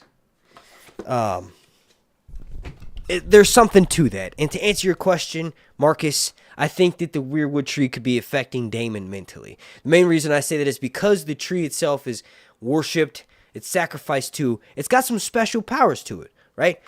There's faces carved into it. Remember, I was mentioning how when the Children of the Forest, when Bran's in Bloodraven's cave and he consumes the weirwood paste, and then that thing that Alice Rivers was making, it kind of looked like it was dark and bloody, and it may have had something in it that could have resembled flesh, right? That means that those trees are super special. So when you do something like cut it down and make something out of it, it probably will affect anyone that comes near it. So the Iron Throne cuts people and affects people a certain way. It drives them to want to crave and lust after it. It supposedly cuts people that it doesn't consider worthy. There's something to the fact that Aegon made a bunch of people that would have never otherwise had done so had he not have dragons, bend the knee, pledge fealty to him, and then he took all of that power, so to speak, and then made this object with it. There's an inherent magicness to it. So weirwood trees, having kind of that similar history of, well, not a similar history, but kind of a bloody history of being worshipped and being sacrificed to for not just the First Men, but even before the First Men ever came to Westeros, the Children of the Forest and the Giants. We don't know if the Giants worship the weirwood trees, but we kind of assume they do. They have so many traditions with the wildlings, and they're kind of hanging out with the wildlings that we assume that they, at least I do. Anyway, there's an actual instance. So to summarize what I was answering, Marcus Wynn, your super chat, what do you think about Daemon lying in a weirwood bed? I think the weirwood tree could be affecting Daemon and his mental, whatever he's going through. It's kind of crazy. It's actually a little bit annoying that he keeps having visions and we don't know what's reality and what's not reality. But I say annoying is not the best word. It's kind of like, I just wish he would get out of Harrenhal. But that's what Harrenhal does. It affects people's minds, the castle itself, because of the history of it being burned. But anyway, there's another example of weirwood trees when they're sort of disgraced and cut down and not honored. Bad things happen. So, like, the First Men... I said they worshipped them and they would like sacrifice them and stuff. They didn't always do that. When they first came over, they actually cut them down and they would burn them. And then the First Men died after that because the Children of the Forest went to war for them.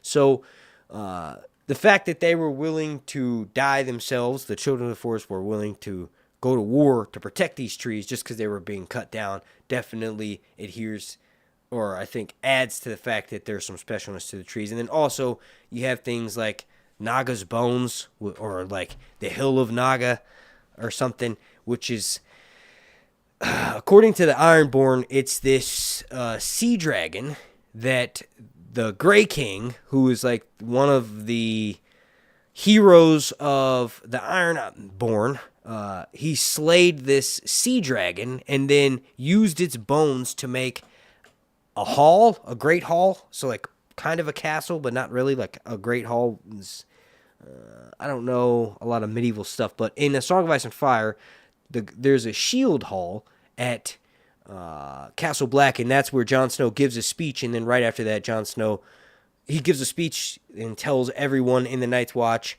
and the wildlings that he's going to go down south and fight Ramsay in the Battle of the Bastards, which hasn't happened yet. It's supposed to happen in the Winds of Winter. That's going to happen. But the Shield Hall is just this gathering place where people would meet at and, for instance, give speech like what Jon Snow did in The Dance with Dragons. So I'm assuming a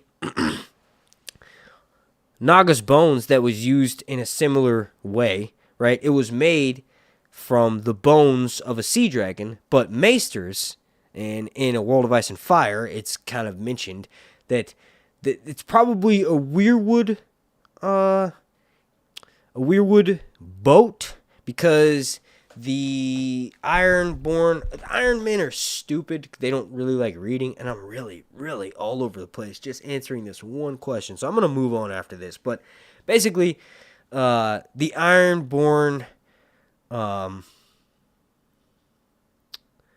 is the Ironborn of the Maesters. there's just this idea proposed that instead of being a sea dragon's bones, it's actually weirwood, petrified weirwood, and the Maesters in World of Ice and Fire presented as the idea that there was a boat that was made out of weirwood, and it washed up on shore, and that's what Naga's bones are made out of, is just like an old weirwood tree. So yeah, let me move on from this. But yes, I think Daemon lying in that bed made out of weirwood definitely is affecting his mind, because that's literally what Alice says. Alice mentions that to him.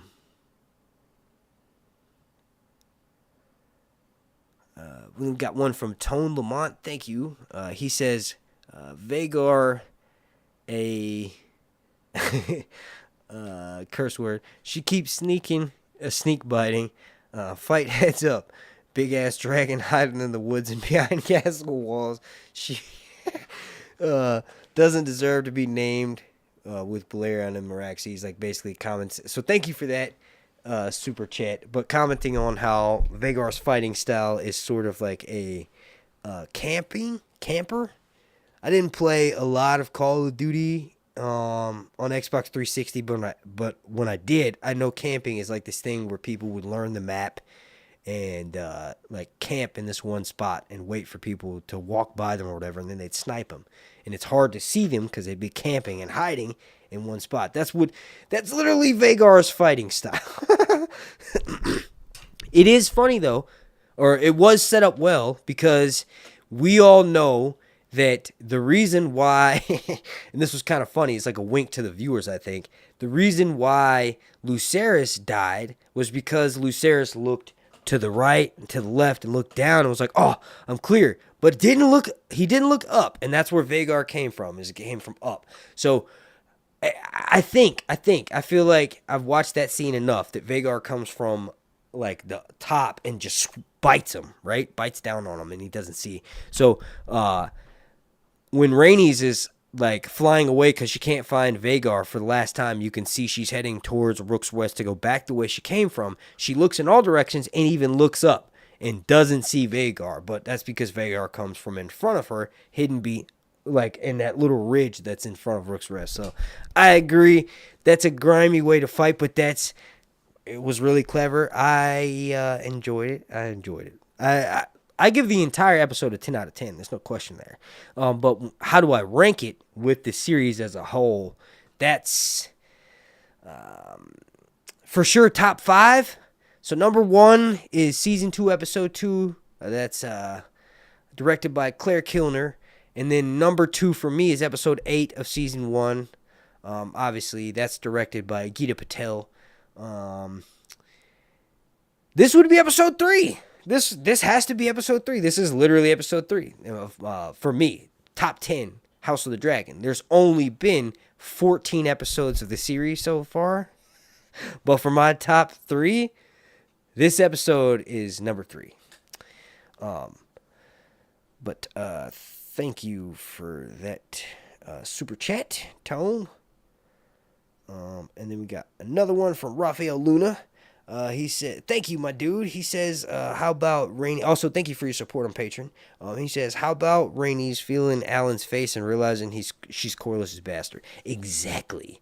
You know what? At first, and I feel like average show watchers, so probably nobody watching this stream, but the average show watcher could probably agree with me on this. Did y'all not think she was going to try to hook up with that dude? She just walks up to some random man. We know who he is because we've seen him in a couple scenes. We've seen him talk with Corlys. We've seen him talk with his brother Adam. And he's like, yo, the sea snake owes you something for saving his life. Also, he looks very similar to Steve Toussaint.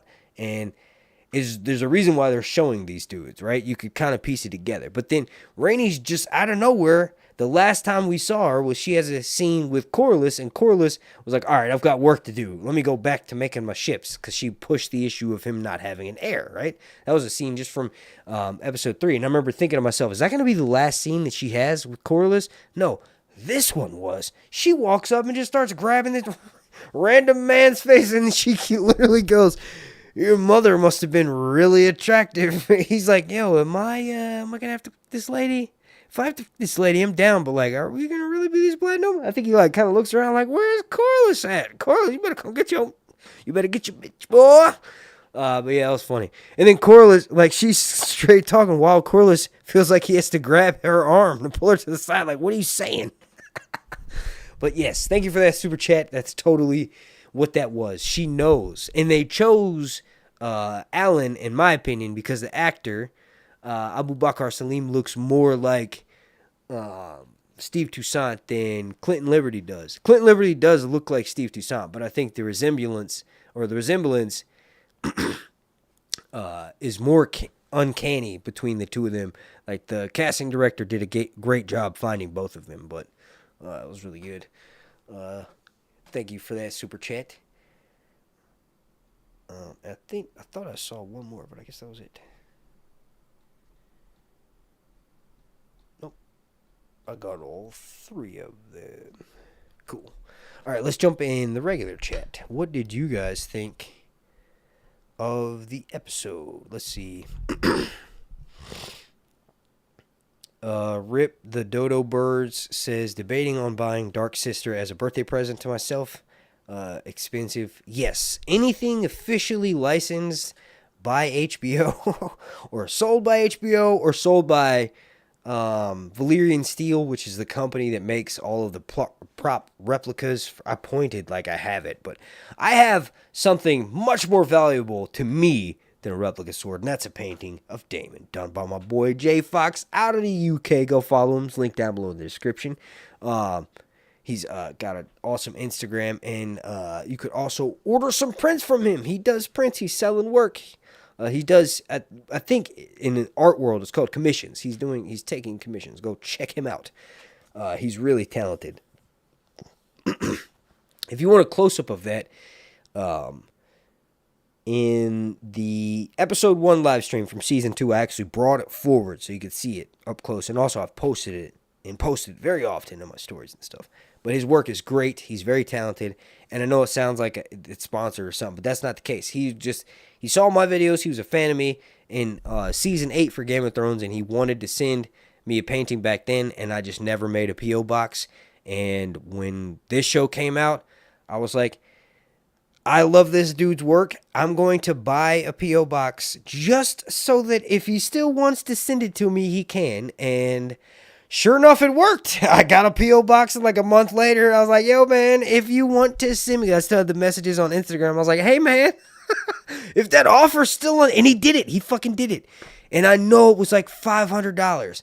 So that's not why I'm promoting. I'm promoting it because I love the fucking painting, and it's amazing work. But I can't believe he did it. He did it because I do this crap, this thing that I've been doing for the past hour and a half. And I know it entertains you guys, but also, let's be real, it's not nothing major. It's nothing. It's literally nothing, right? It's just fun for me. But because I do this, he sent me that all the way from the UK. So that's amazing. I'm going to promote that dude in every video in every way I can.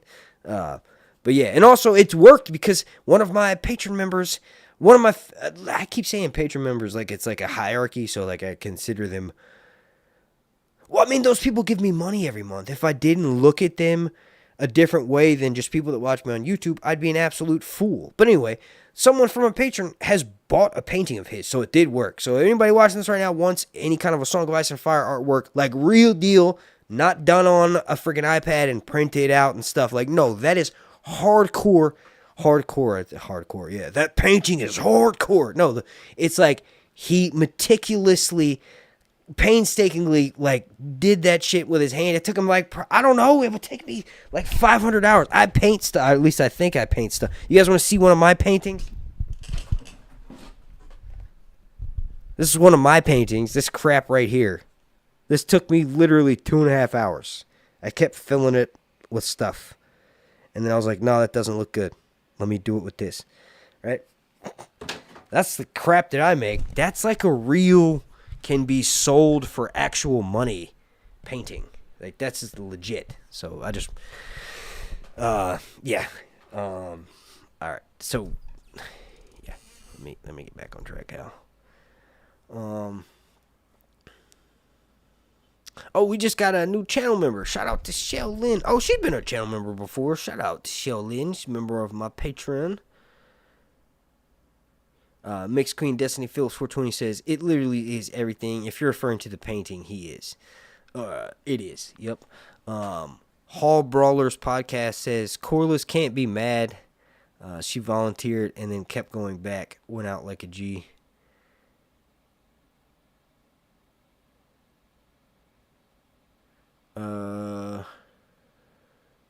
Oh, you're talking about how Rainey's died at Rook's Rest. Yeah, that's... Okay, so I saw the preview trailer once, and we can talk about that in the stream, if I remember. But it looked like they were carrying a box with air holes in it. I'm assuming that box is Aegon, because they literally bring it into a room with Alicent and then put it down. She's like asking, like, how's Aegon? And like, there's maesters around, and it seems like that's Aegon in the box, right? They didn't want the crowd to see him, obviously, so they would want to cover him up and put him inside of the wagon to get him to the castle. But there's rumors. There's some crazy rumors. There's rumors that Melee's is obviously dead, so her head is going to be marched through the streets. They show that in the preview. But it looks like the leaked rumors or whatever that I got of Rainey surviving the fall and then being eaten by Sunfire, that's fake as hell. That obviously wasn't going to happen. But supposedly they marched her corpse alongside Melee's head. Maybe that does happen. I don't think so. You can kind of tell from that trailer. You can kind of tell from that trailer that it looks like on the cart, at least, and then in the leaked images, that that's just Melee's head. Like there's no remains of a corpse, of a human corpse or anything.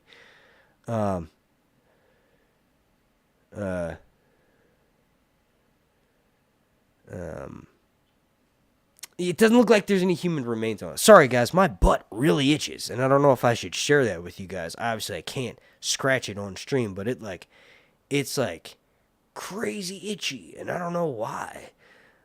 I took a shower after I ran earlier, so it's not like dead skin or that's like, from me being unhygienic. I don't know what it is. So what I'm going to do, okay, I've got to solve that, right? I'm going to put up this, okay? Talks amongst yourself. Again, thank you, ChelleLynn, for becoming a member. Shout out for being a member a member of my Patreon as well. You know what? I'm going to pull up the chat and make you a moderator. Sorry, I should have done that. I don't know why I haven't done that.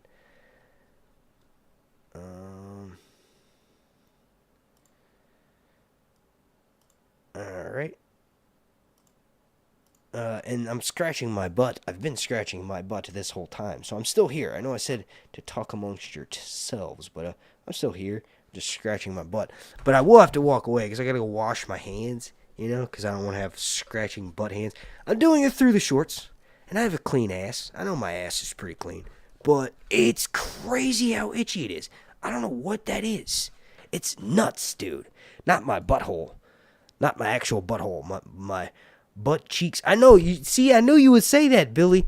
Scottish people are dirty. Do you not wipe your butt over there, man? Is that normal for you over there, man?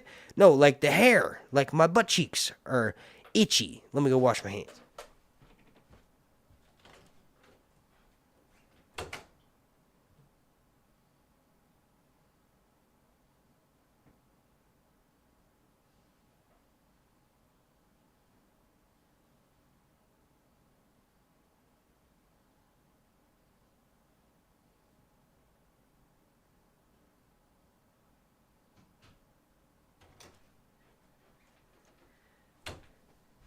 Or just want to share a secret with you guys. My butt doesn't itch no more, right? No more itchy butt for me. What if that was the actual thing that I wanted to share with you guys? It's not. But what if it was? Y'all know,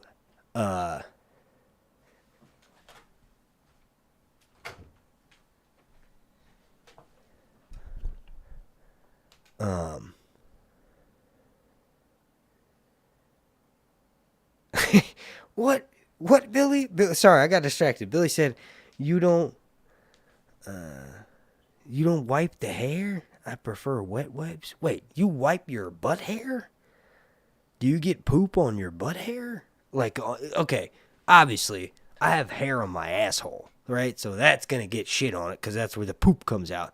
But you get poop on your butt? The butt hair? Like your butt cheek hair? What kind of messy poops are you taking over there, lad?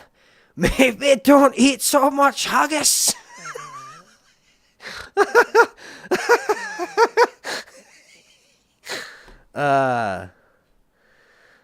M. Boykin says this is the second episode without having Allison have sex. Strange.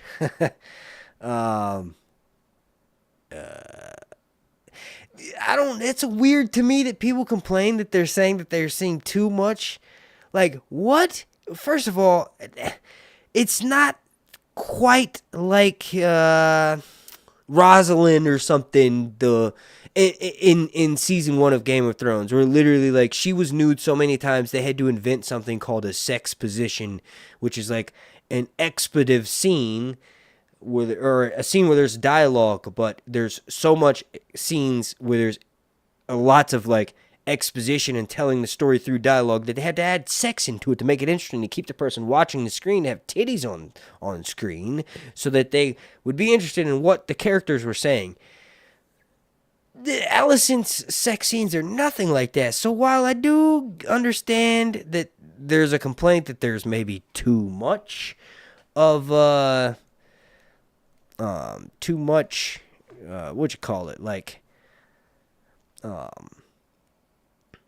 of it or whatever, but I don't get it. It's not like to the point where it's, y'all gotta understand, Allison in the books is a whore. She's a giant whore. So this is totally in her character. Like she was sleeping with, I explained this last episode too. I'm a big fan of her, right? She was sleeping with Jaehaerys. She was sleeping with Viserys before Emma Arryn died. You get Rhaenyra's mom. She was still alive, and in the books, Allison was sleeping with her. And you'll probably go, that was a rumor. Well, yeah, everything was a rumor. So if you want to believe something else that you like, that's the thing that I believe because I like, right? If I was in the Seven Kingdoms and Allison was around and I just so happened to have silver hair and purple eyes in the books, she would have sucked my dick all night. I didn't bleep myself the second time I said it. Damn. I bleeped myself the first time, but not the second time. Are you going to de-sponsor me, YouTube? Arvin Prasad says, is Preparation H your new sponsor? I don't know. I'm just being honest. Like, my butt cheeks were extremely itchy. It was the craziest thing. Like, that's happened a few times. Like, for instance, if I sit on a wet pavement, if I sit on anything wet, if my shorts are wet, usually it's if my butt's wet. I'm sitting in my dry chair, and there's no reason for that to have happened. It had to have been sitting in the same position for too long, and I don't put lotion. I probably should, so my skin is dry. At least I just texted my girlfriend. That's what she told me. She's a nurse, so I believe what she has to say. Okay, all right, there, buddy.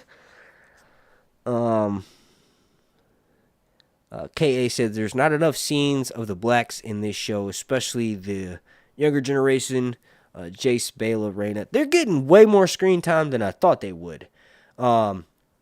Initially, I thought Jace would be getting the most screen time this season, because that's kind of how it is.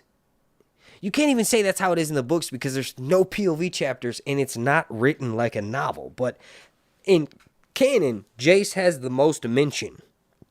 So he's the one who comes up with the idea for the dragon seeds. He's the one who's running Rhaenyra's council. He's the one who takes the lead at the Battle of the Gullet, right?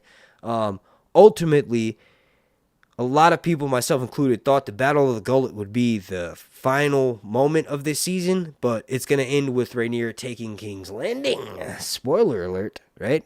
So, Battle of the Gullet won't happen until next season, and HBO actually announced that while they were filming season 2. They were like, yo, a very expensive battle that was involving naval ships is no longer featuring or whatever, right? So it's no longer going to be shown in season 2. It's going to be pushed to season 3, and then simultaneously they announced that the episode count was cut from 10 to 8.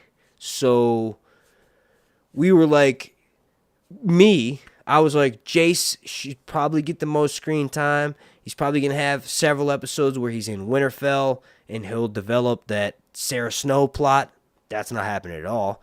I'm mad about that, but I'm more mad and going to be more mad if they cut Nettles. Because Nettles is needed for Daemon for this. Because the arc they're going for...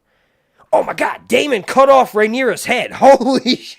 How have I not mentioned that Daemon cut off Rhaenyra's head? So we had her back. We had Millie Alcock back on the show. Okay. That blew us all of our minds last episode.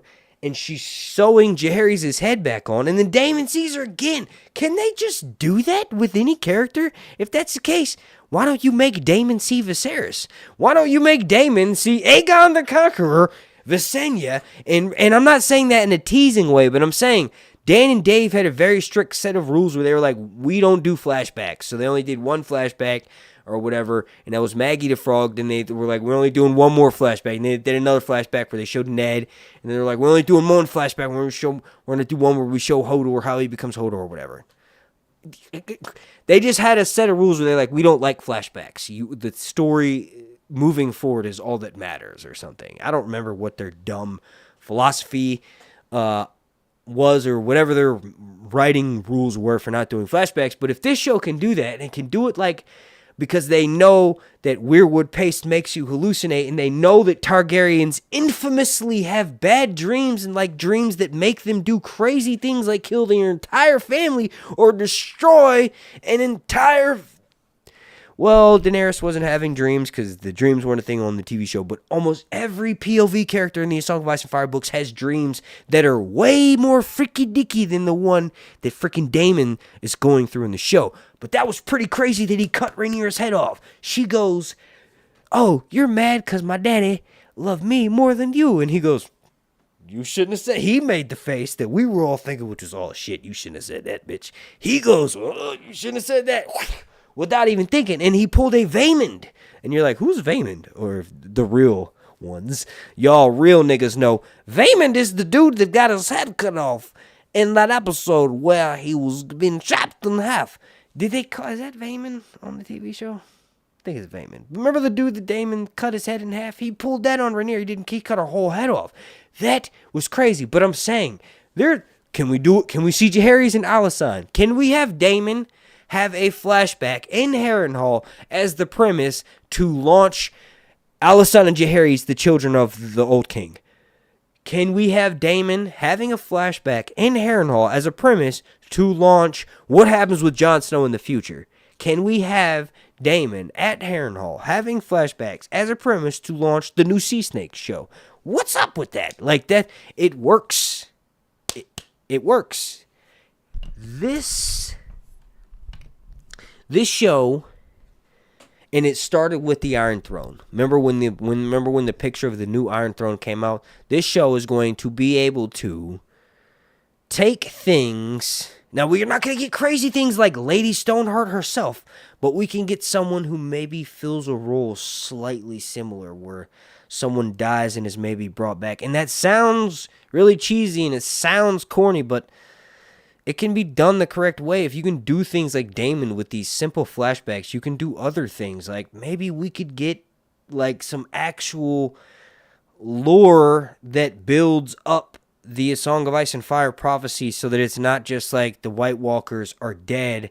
Maybe it makes it so that the White Walkers are just always there. They're just a part of the thing, and you can't defeat them. You can only push them back. And maybe the way you do that is by destroying their leader. There's this thing that happens in the North, in A Song of Ice and Fire canon, whatever you want to call it, in the books, right? Where a person north of the wall will gather all of the wildlings under one umbrella, and then they become what's called the King in the North, right?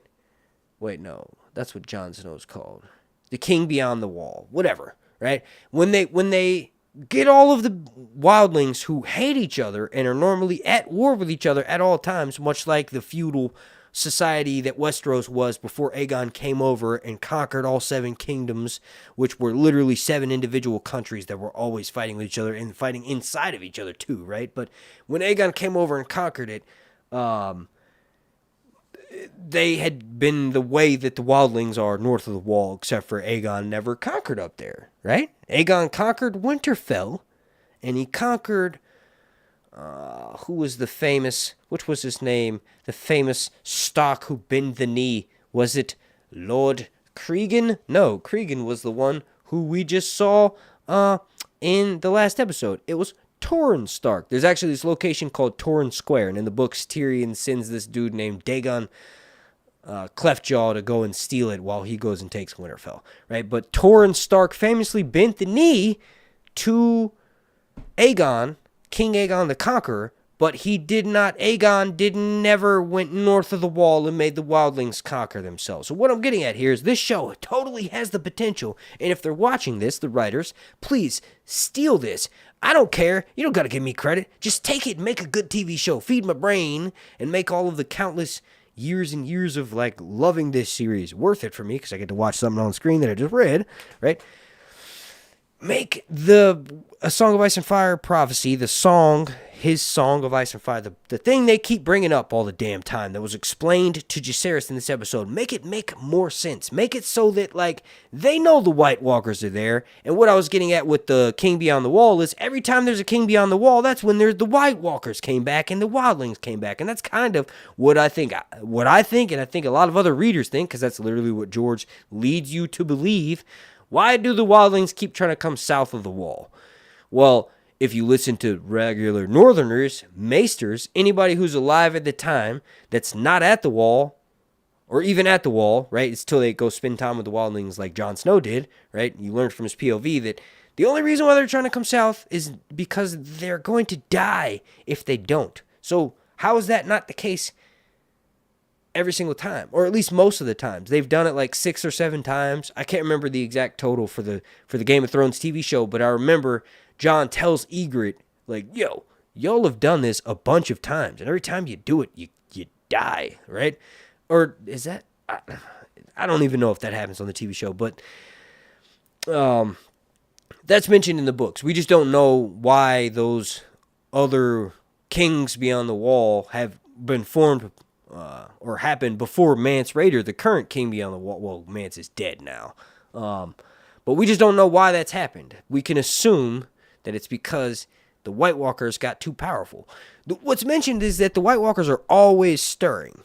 Sam learns in his histories in books from Castle Black that the White Walkers come with the snow, or the snow comes with them. They just know that they come at darkness and they're seldom seen in daylight. Like, they've just kind of always been there. It sounds like their motivations, and George has mentioned this in interviews and stuff, the motivations of the others, or, the White Walkers, the whites, they're unknown. They may be more human than just an undead, like, or a force of death that's just, George wrote into the books to kill everybody, right? There's something more to them. They might have a society and a structure of hierarchy where White Walkers themselves, the beings that are made of pure ice, right? They're like these angelic ice-like beings, not the skeleton zombie creatures from the TV show, but these like crazy-looking ice. Think of the elves from Lord of the Rings, but make them ice elves, right? So Legolas is from the woods. He's a wood elf. If you play Elder Scrolls, Morrowind or Oblivion or Elder Scrolls Online, or obviously everybody plays Skyrim, but you can make a dark elf, and a dark elf is an elf that's like been corrupted by magic or dark magic or whatever. So,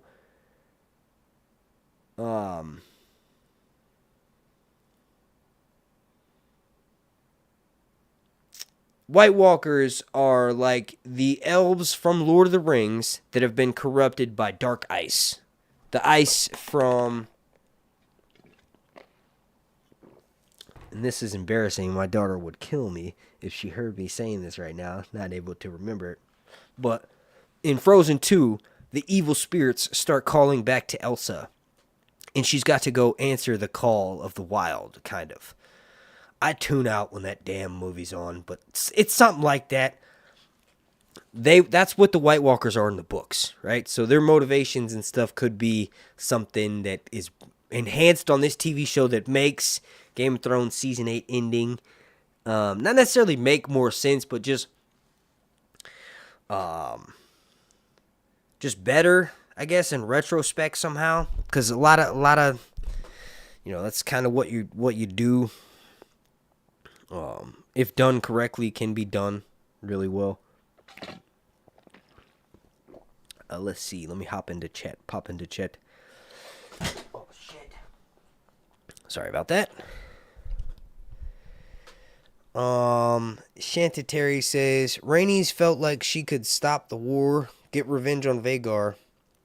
In the book, she died with Melees, but I can't help but feel like she should have flown back across the bay to drugstore.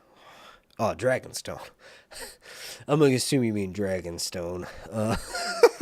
That's pretty funny. She's like, all right, guys, I'll see you later. I got to go to CVS. I got to go pick up my back pills.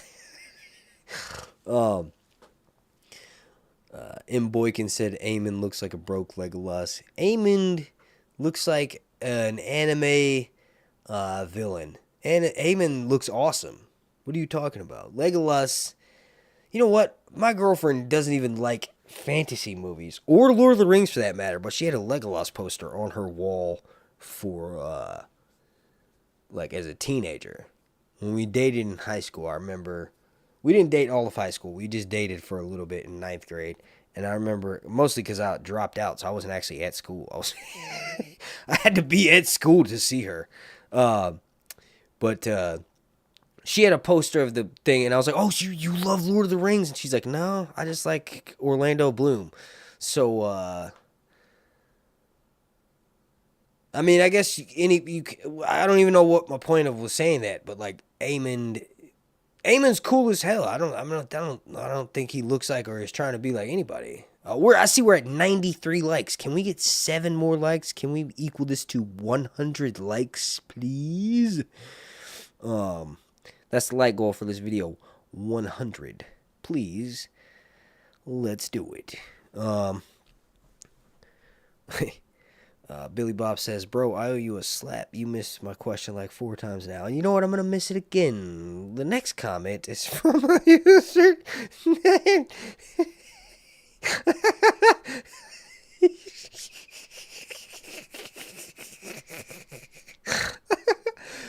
from KA.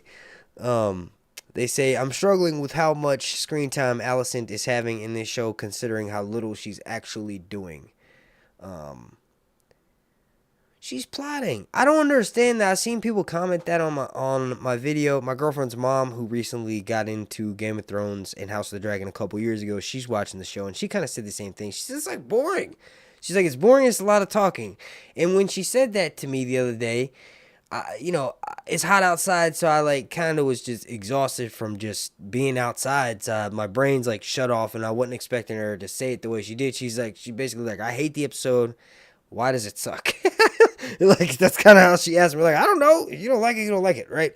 But it's like, she's an average show watcher. She hasn't read the books. So her opinion on that is valid. And obviously everybody else's opinion is valid. It's just like, I don't know why they say that. Because to me, it's a shock of...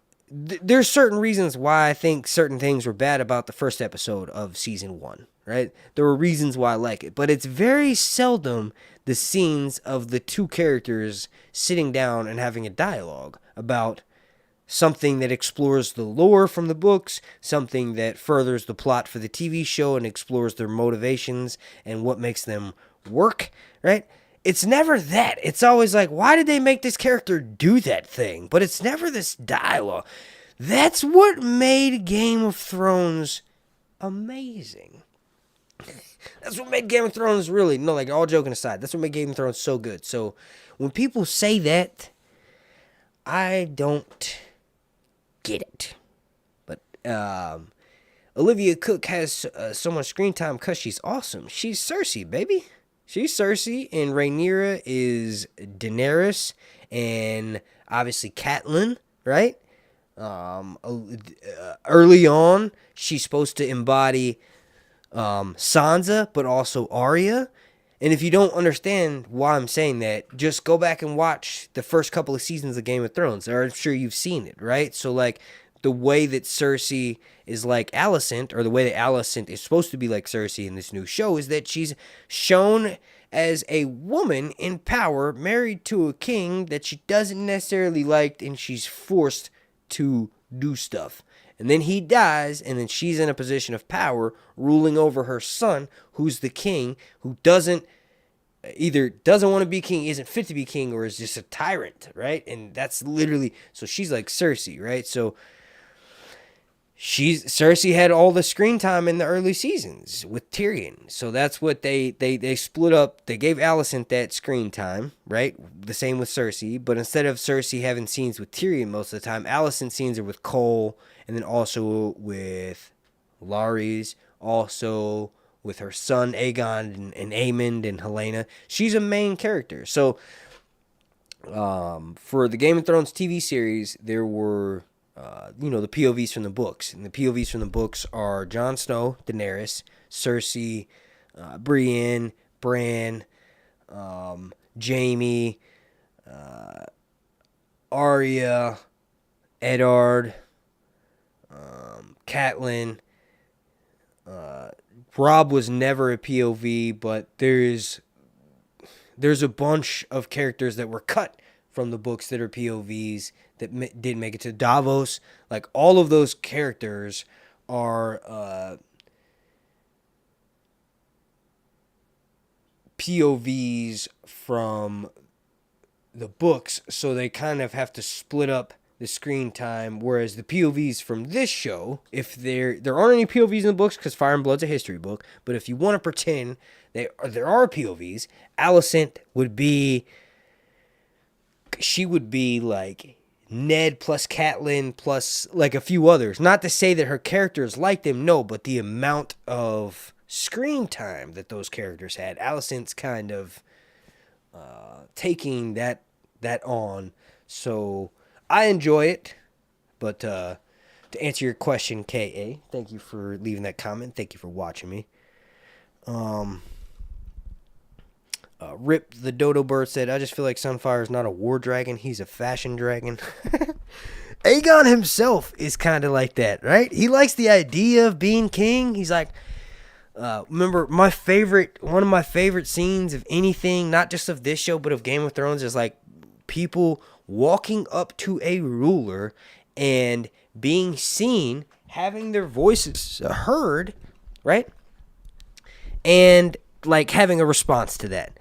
That is something that is like the hunting scene with George in the main series with Game of Thrones. The Game of Thrones show never put a hunting scene or whatever in the show, whereas in the books there's always people going on hunts, or hunting is commonly referenced in, and George was just sad to not see it.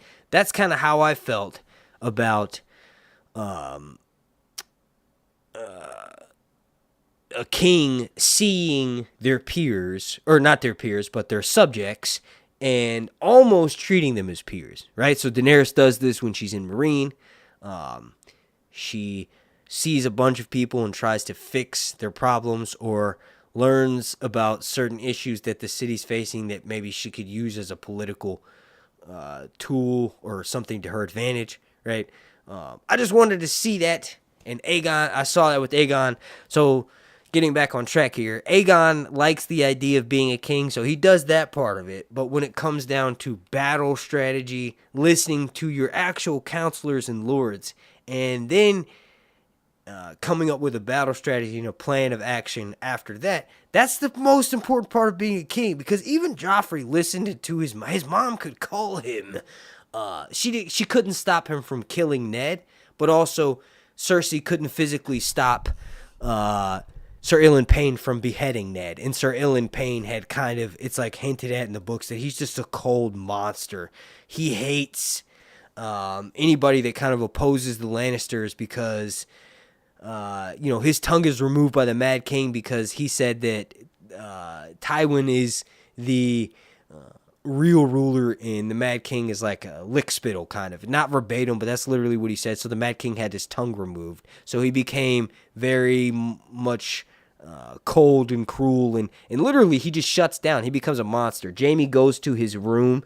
Jaime goes to Sir Ilyn Payne's room in A Feast for Crows, and he realizes that he's living in a sty. He's like, this guy's got moldy food everywhere. There's rats everywhere. Jaime says it smells like shit because Sir Ilyn Payne's got buckets of poop everywhere. He doesn't take them out. He's very much like the grandpa in It's Always Sunny when they go and visit, not the racist German. No. Is it the racist German? Yeah, because Frank goes there and feeds them soup, and they got old soup sitting out, and Charlie starts eating the soup, and everybody's like, why are you eating the soup, Charlie? So yeah, Sir Ilyn Payne is crazy.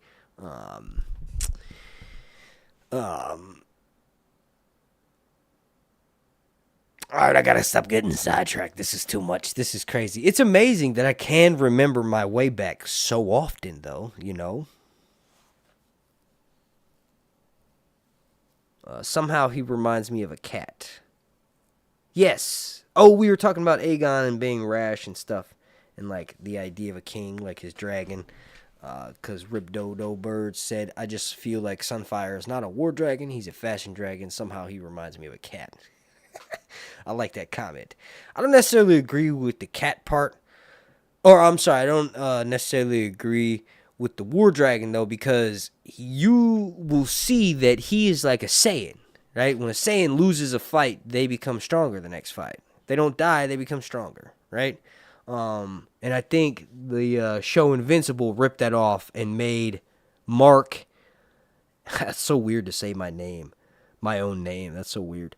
I forget the race of the people, but Mark and, you know, from the freaking, I don't know that much about Invincible except for what I watch on the TV show. I used to watch comic videos about it from Comic Historian and this other person, but then one of the YouTubers actually died a couple months ago. That was really sad. But yeah, Invincible did the same thing. So, like, that's... with the race of the people that Mark is. But Saiyans, like Sunfire, is a Saiyan in the sense that after this fight, it just gets stronger because it's made to be able to survive its next fight, right? So what happens with this is, oh yeah, did I ever mention this? But Sunfire basically lives on the field, right? It's still alive. It's going to be alive. Aegon's still alive, right? Spoiler alert. We see that in the trailer. But Sunfire in canon stays on that in the fields of Rook's Rest, and he lives on the corpses and dead animals of that battle until it's able to heal, and then it eventually hops into the air and like hop jumps like a golden chicken. That's the way Mushroom describes it. Mushroom, and I'm so happy that I finally get to be able to say that because I just remembered that the context of Mushroom describing how Sunfire leaves Rook's Rest like a golden chicken hopping in the air, because you know chickens can't fly, but they can kind of stay in the air for like a few seconds and then they flutter to the ground. That's like in Zelda Ocarina of Time, you know, chasing those damn chickens and they attack you and stuff, and finally, yeah, like you can pick them up or whatever and throw them. That's like, and when you throw them, it flutters. But that imagery is hilarious to me. But that's what happens. The Sunfire stays on that battlefield, eats corpses, eats the dead animals, and then basically heals up, flies off. And the bond is another thing that I keep forgetting to mention, but the bond in the books is so strong that Sunfire is there with Aegon's men, but Aegon's not there. Aegon is in King's Landing at first, and then Aegon is snuck away to Dragonstone. So Sunfire somehow knows to not go the last place it was kept at, which is freaking King's Landing in the Dragon Pit. It knows to go to Aegon. It can sense where he is, much like Daenerys' dragons. It can sense where he is, and it goes to Dragonstone. And it meets him there, and then it goes and kills a wild dragon, okay? That's the next battle that it gets in. It literally kills Grey Ghost, and Grey Ghost's corpse washes up on the shore, right? We know it wasn't Cannibal that killed Grey Ghost, because Cannibal eats dragons. That's why it's called Cannibal. So we know the rumors in canon that is like, they don't know if it's Cannibal or whoever, someone kills Grey Ghost, but we know that it's probably going to be Sunfire. So Sunfire survives that battle, kills Grey Ghost when it arrives on Dragonstone, because I'm assuming Grey Ghost, being a wild dragon that's native to Dragonstone, realizes that Sunfire is at war, right? And then it's showing up there without a rider. It's probably territorial. So Grey Ghost attacks Sunfire, and remember, it was like a golden chicken flying through the air, can barely fly. It kills that dragon, goes to Aegon, right? And then get this, you're probably like, oh, it probably dies after that. No, it has another freaking battle, right? And this one's crazy because it battles with Moondancer, right? And in the battle with Moondancer dies. Moondancer's a little baby dragon, but Moondancer dies. Sunfire survives that battle, flies to the ground. Aegon jumps off. Kids are asleep. Aegon jumps off of his dragon, Sunfire. It's like the same thing happens at Rook's Rest. When you're in the air, what goes up must come down. So the dragons are always going to crash into each other, rip each other apart, and then fall down. That always happens in all of these fights, even in the big one between Aemon and Daemon. But the difference is, and we saw Rhaenys hook on her saddle, or hook on her straps on her saddle, Daemon doesn't do that when he fights Aemon. So he unhooks his... he doesn't put his straps on, so that's how he's able to kill Aemon. But every single one of these fights is going to be that similar way. But Sunfire and Moondancer are fighting, and Sunfire beats Moondancer, kills it, survives another crash to the ground, damn it, and then survives that battle, and then goes on to eat Rhaenyra, and is enticed to eat Rhaenyra by her bloody tit. That's what happens in canon. Hopefully something like that will happen on the TV show. They'll probably make it a little bit better than what happens in the books. Some aspects of it will probably be better than what we got in the books. The main reason being, and I've said this before, I've been saying this for a while now, the books are final. Like, whatever George wrote for the books came out in 2017 or 2018 or whatever, and that's it. That's the final version of Fire and Blood that we have. He can retcon certain things. Like, I think in the early books, he said that Aegon and Rhaenyra initially were the same age. So it made that dynamic more interesting because the king had another male heir the whole time. Because Rhaenyra, and like, remember the whole point of him naming Rhaenyra as his heir is that he doesn't have another son. Well, supposedly in the original draft, Aegon was born right after Rhaenyra, right after Aemma Arryn died, so they were the same age, but he still named Rhaenyra his heir because he had done that. So anyway, he retconned that and changed it so that Rhaenyra is much older and Aegon is younger. So whatever. So he does still change things, but it's just cool that the show, the writers can read. I'm glad they're not illiterate. No, I'm just kidding. I had to slip that in there. But no, they can read Fire and Blood and be like, okay, this is the way George did it. How can we make it different? How can we make it better? And they can do that because George's version is final, and they can always change something. Like the Dune, for instance, the Dune Part 2, a.k.a.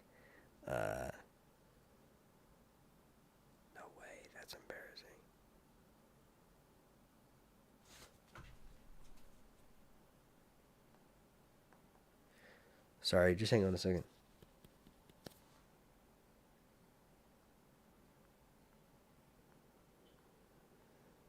Dune Messiah. Oh my God. I can remember all the other names of the Dune books, but I could not remember the name of the second Dune book. So Dune Messiah, Children of Dune.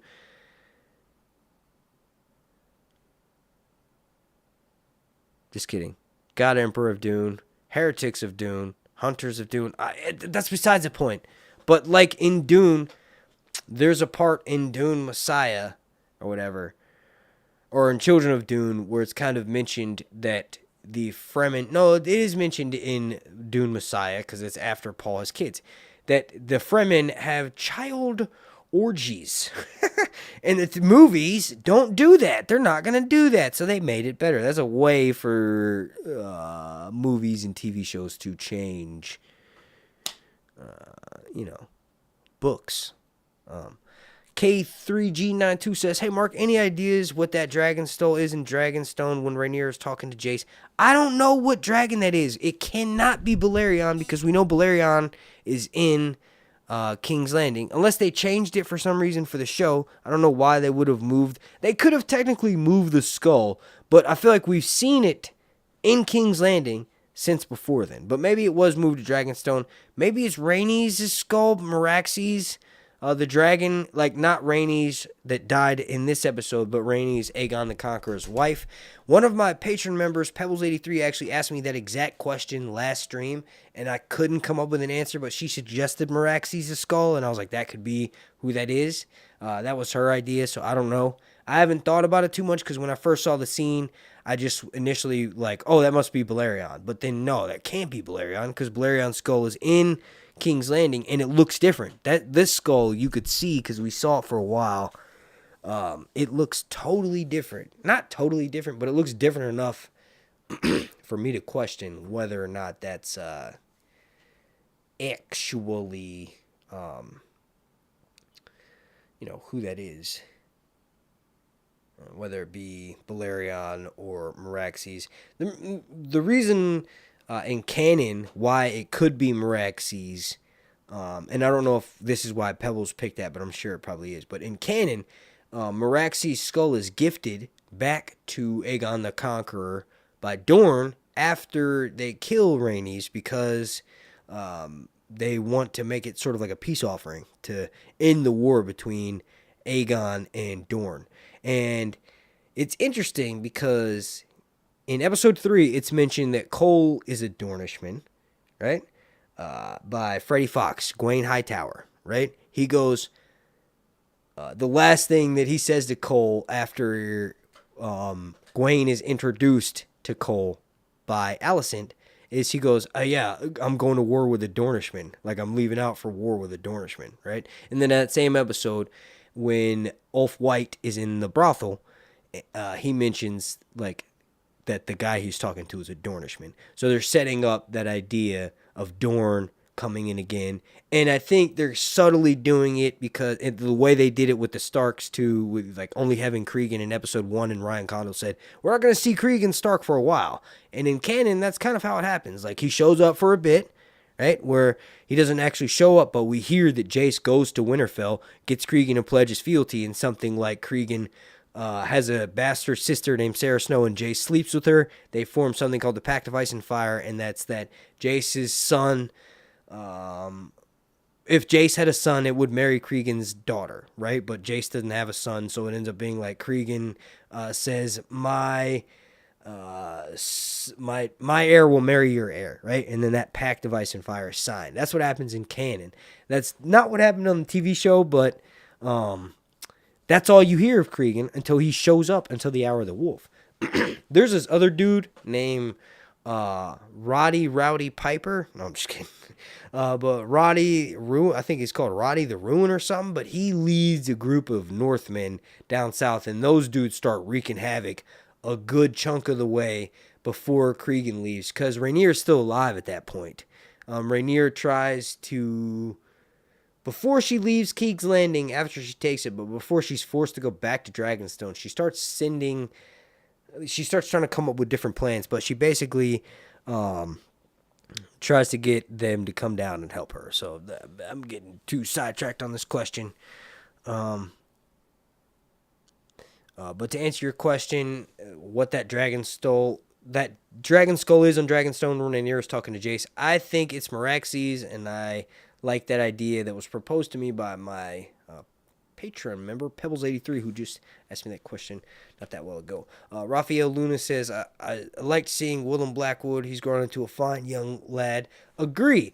But his son, who becomes Bloody Benjacut Blackwood, he's so much more badass. So Benjacut Blackwood, not Benjen like Jon Snow's uncle, but Benjacut Blackwood is this little boy who's 13, and this battle is raging around him, and he kind of like sees his father die and then immediately avenges him, and then after that point forward, he's a 13-year-old boy. He becomes as badass as his dad was in those moments when he killed Amos Bracken. So remember in season 1 when Amos Bracken was killed by Sam Blackwood when Rhaenyra is at Storm's End, and she has them treat for her because they're trying to win her favor. One of them wants to become her husband, right? They're trying to win. They're trying to show off for her. The Brackens and the Blackwoods fight then, right? That dude grows up, and his son becomes like he's now the lord of House Blackwood because I think he mentioned that it was like his lord, so it was probably his cousin or his brother or something was killed in that battlefield. But now that guy's the lord, and he dies, and when he dies, his son is on the battlefield. The show will probably make him his squire or something, right? But when he's on the battlefield and he dies, his son immediately avenges his death, and it's just cool because they're having that never-ending feud between the Blackwoods and the Brackens. And I mentioned that it's like the Hatfield and the McCoys in West Virginia. They are a family, or two families that literally hated each other, and they started killing each other. It was a dang civil war out there inside of the Civil War. And they were married to each other, and some of them were cousins and stuff. And, like, there's still bad blood, like, you know, years later after people died and stuff. And that's, like, what the Blackwoods and the Brackens were inspired of, I think. And I think George has said that in an interview, and Ryan Kondo has said it in interviews recently. So that's kind of where that Blackwood Brackens come from. But shout out Rafael Luna. All Kings, the label says, Chris, I say the best shot is Daemon because he's older and more experienced, or Cole. Also, you were talking with someone else. KA says, what do you think about Daemon commanding people to bend the knee to him in the episode 5 sneak peek we see? Is that where he's looking out and he sees the encampment of people? I wonder if HBO has loaded the preview trailer for the next episode yet. No, they haven't. Or if they have, they put it on the HBO Max channel, which is probably what they did. I don't know why they don't upload it to the Game of Thrones channel, you fools. Yes, they did. Why do y'all do that? I know, it's an HBO Max show. We get it. You're owned by Warner Discovery, but put it on the Game of Thrones show. I'm not subscribing to the Max channel because you upload crap from shows that I will never watch, and I don't want to see that. Put it on the Game of Thrones channel. You put the podcast that you upload to YouTube that has surprisingly good numbers for the content. I don't want to talk crap about that podcast, but that is like, y'all could do so much more if you just made me the host and let me talk to the damn actors on the show. I would entertain the masses, and I would be like, yo, we gotta meet in person, we gotta hang out, and I'd be chilling with Allison, and y'all would be like, he's one of us, he's a fan of the show, someone we watched for years on YouTube gets to meet these people, and like, they wouldn't even have to pay me, they could just give me enough money to eat and pay my mortgage, and I would be happy, right? So, I don't know, whatever, like, let's make it happen. We got 75 people watching right now. Let's all go to HBO, and let's go give Sir Hans a job, you cunts. No. Oh, demonetize. That'll get you. Yep. That'll get you.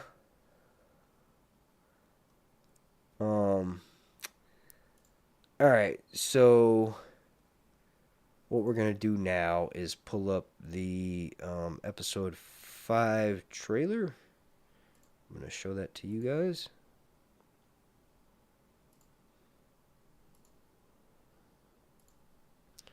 Okay, I'm going to make the window a little bit smaller so you can see my face there. I'm going to pull up the preview of Daemon looking at all the troops. I think we've actually seen... Oh, look at Melee's head. That's rough. That's going to be rough to watch. Yikes. Yikes. They made her a lot darker in the face than she's described in the book. She's described as like a red scarlet. But also the lighting on these trailers. When they upload the preview trailers look like crap because YouTube's bit rate compresses it or something like that. And the video, I just know my videos personally that I make when I film a video, the video footage looks way clearer until I upload it to YouTube. YouTube's like uploading, the way they upload it compresses the video to a certain format to get it to fit on the YouTube server and stuff. And when it does that, it loses certain quality. You have to upload a really high quality video, like a 4K version of something, and then downscale it to 1080p if you want it to keep the right quality or something. There's a way to do it. I just don't have time, and I'm making usually little clip videos like this, but so it could just be the lighting. On my phone, she looked a lot redder. My phone's like a brand new iPhone, so of course it's gonna look better than on my computer. I mean, you can get a nice computer and it will look better than a computer. It's just my phone screen is just way better, higher quality than my stuff that I watch other stuff on. But I meant to try to find that scene that you're talking about. This right here. So there was another shot, and it looked like Daemon was in front of tents. There was like thousands of tents that was off in the distance.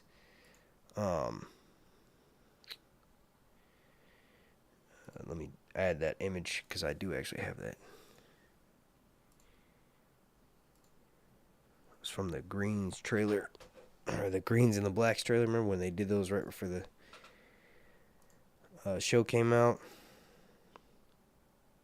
But it's a shot of Daemon at Harrenhal. Here it is.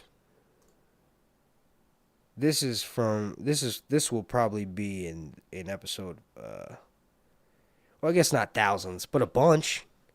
But this will probably be in episode 5. It's so crazy. That's how good this show is like we just watched the whole last episode, right? But me and everybody in the chat at this point, because we've been talking about the show for 2.5 hours this episode, we want to know what's next. That's how it is.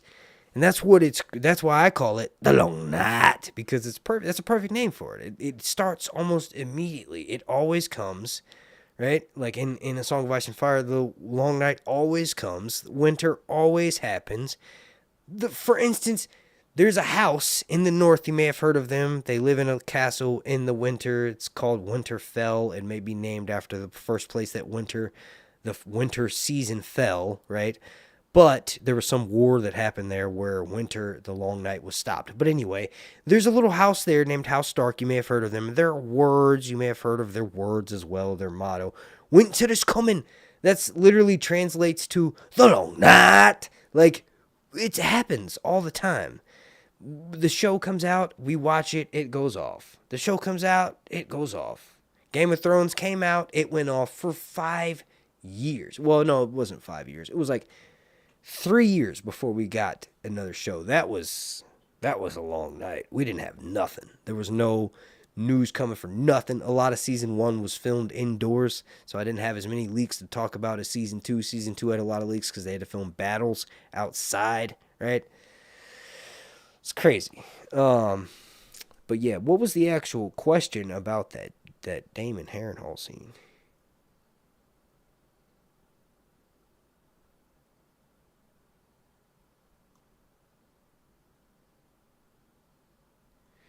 Laura Estrada says, how are you all doing after that amazing yet horrific dragon battle? Woo! That was rough. Yes, it was. Thank you for joining, Laura.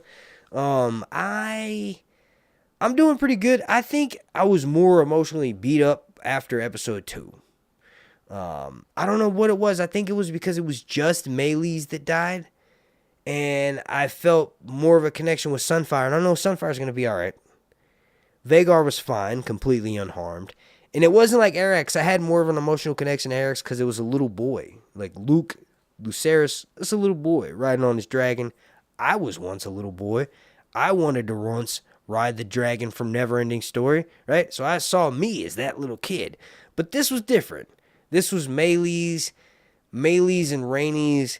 The TV show version was kind of soured in my book, personally. I wasn't the biggest fan of her because she literally broke the floor and killed thousands of innocent people. I'm a big fan of the actress Eve Best, obviously. I'm a big fan of all the actors. But the character on the TV show I wasn't a big fan of because kind of seemed really righteous. She'll say stuff like that was just inherently wrong. So like she'll break up the floor and then she'll be like, bust up through the floor, kill all those innocent people, and then be like, men are the problem. They want to plunge the realm into chaos and blood. But really, homegirl, you did that. And you are going to be the direct cause of the small folk killing a bunch of dragons. Right? So it's like, you'll kill all those innocent people and be like, that's war. That's what happens.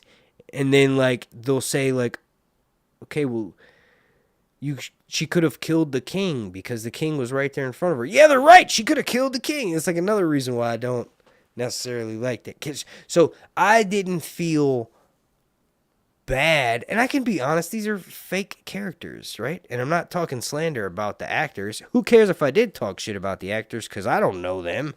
I know the twins, but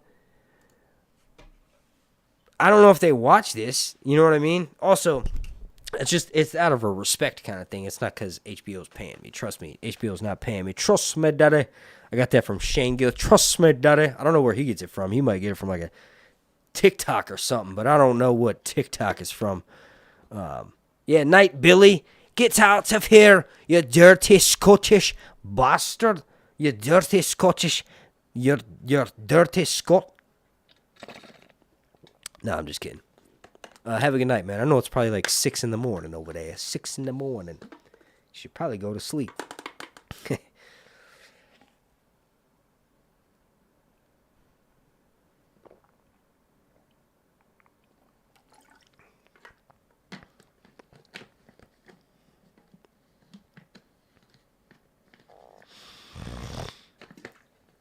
Sorry, I was reading the chat for a little bit there.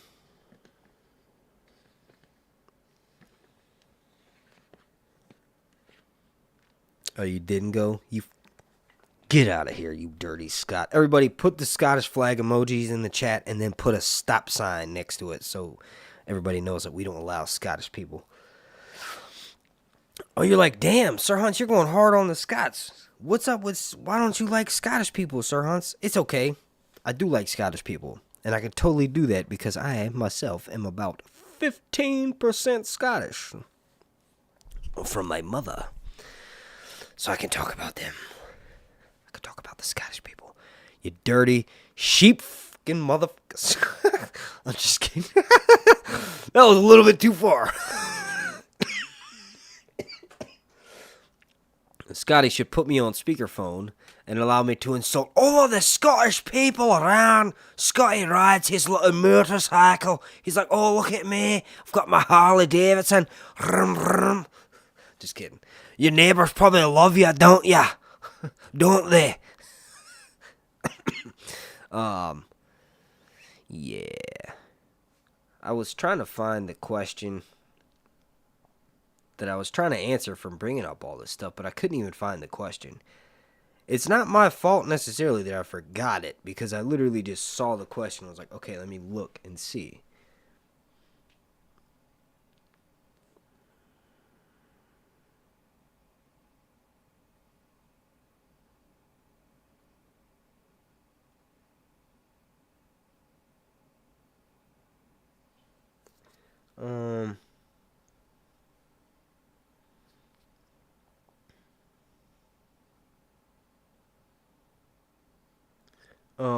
I can't find that question. I'm sorry. I tried. Cole Barbie said, man, for people who read the books, who's mad that Aegon survived that fall? I don't know. But you kind of can't be, right? When you realize two things. One, it's a TV show, so the main character like that's not the way he dies in the book, so there's no way in hell they were going to kill him right there, right? So the average show watcher needs to understand that he wasn't going to die. He was never going to die there, so he was always going to survive that fall.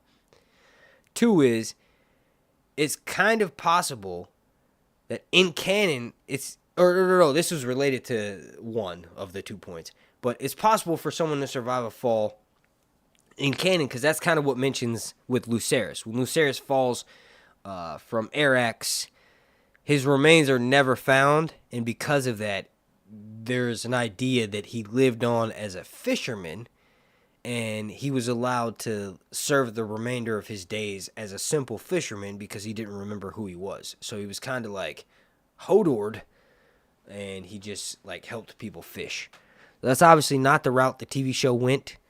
Because if Rhaenyra had saw her son, and he didn't remember who he was, she would have still been like, okay, this is my son. Like, and also he got chomped, like, clearly chomped. In Fire and Blood, it's left more kind of ambiguous as what happens above Shipbreaker Bay, Storm's End. But you know, I love the magics that this show is doing, like the weirwood paste with Alice. It's really cool. Storm's End reminded me of that because Storm's End itself is magical, and I very seldom mention that, but it is. It's very magical. So there's like obviously the instances of how it was made, right? Storm's End is called Storm's End because it's literally where the last storm ended. So there was this dude who was from House Durrandon.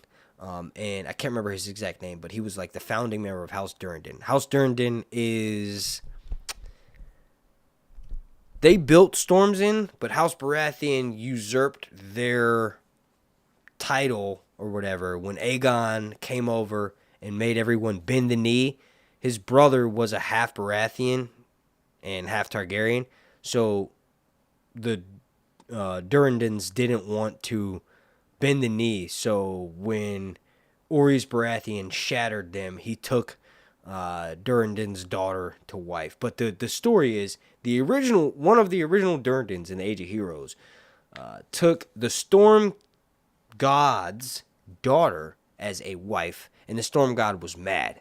So when that Durrandon dude and the daughter of the Storm God went to go settle down, the Storm King showed up and was like, hey, what are y'all niggas doing? What are you doing? You can't sit here. You can't sit here. And then he threw a storm and destroyed it, right? So then, that Durrandon dude and his Storm daughter wife were like, we don't want to deal with this. Let's build a stronger castle. And eventually they did that a bunch of times until they ended up with Storm's End. And that was the castle that was able to withstand the storm, all the storms from the Storm God. So that's why the TV show is really cool. They're showing it raining. We never saw Storm's End on the Game of Thrones TV show, I don't think, but it was cool with the drum towers, and they showed how rainy it was. And when we saw it both times, it was really rainy and stuff. And like it in the Alice thing with the weirwood paste, that was so totally unexpected. But they're doing it the right way. They're not making her a fire witch, because it is kind of confusing in the subtext to be like, oh yeah, she's a fire witch because she sees the future. And Melisandre sees stuff in her flames, and Aemon talks about how Alice sees Daemon in her flames and stuff. That's not the case. She's from House Strong. She's a bastard of House Strong. That's one thing that almost all the narrators of Fire and Blood agree with, and they also agree that they don't agree on this. It's just mentioned. Fire and Blood, House Strong proudly boast of their first men descent, and it's mentioned that first men mated with children of the forest. That's how all of the Starks in the books are wargs.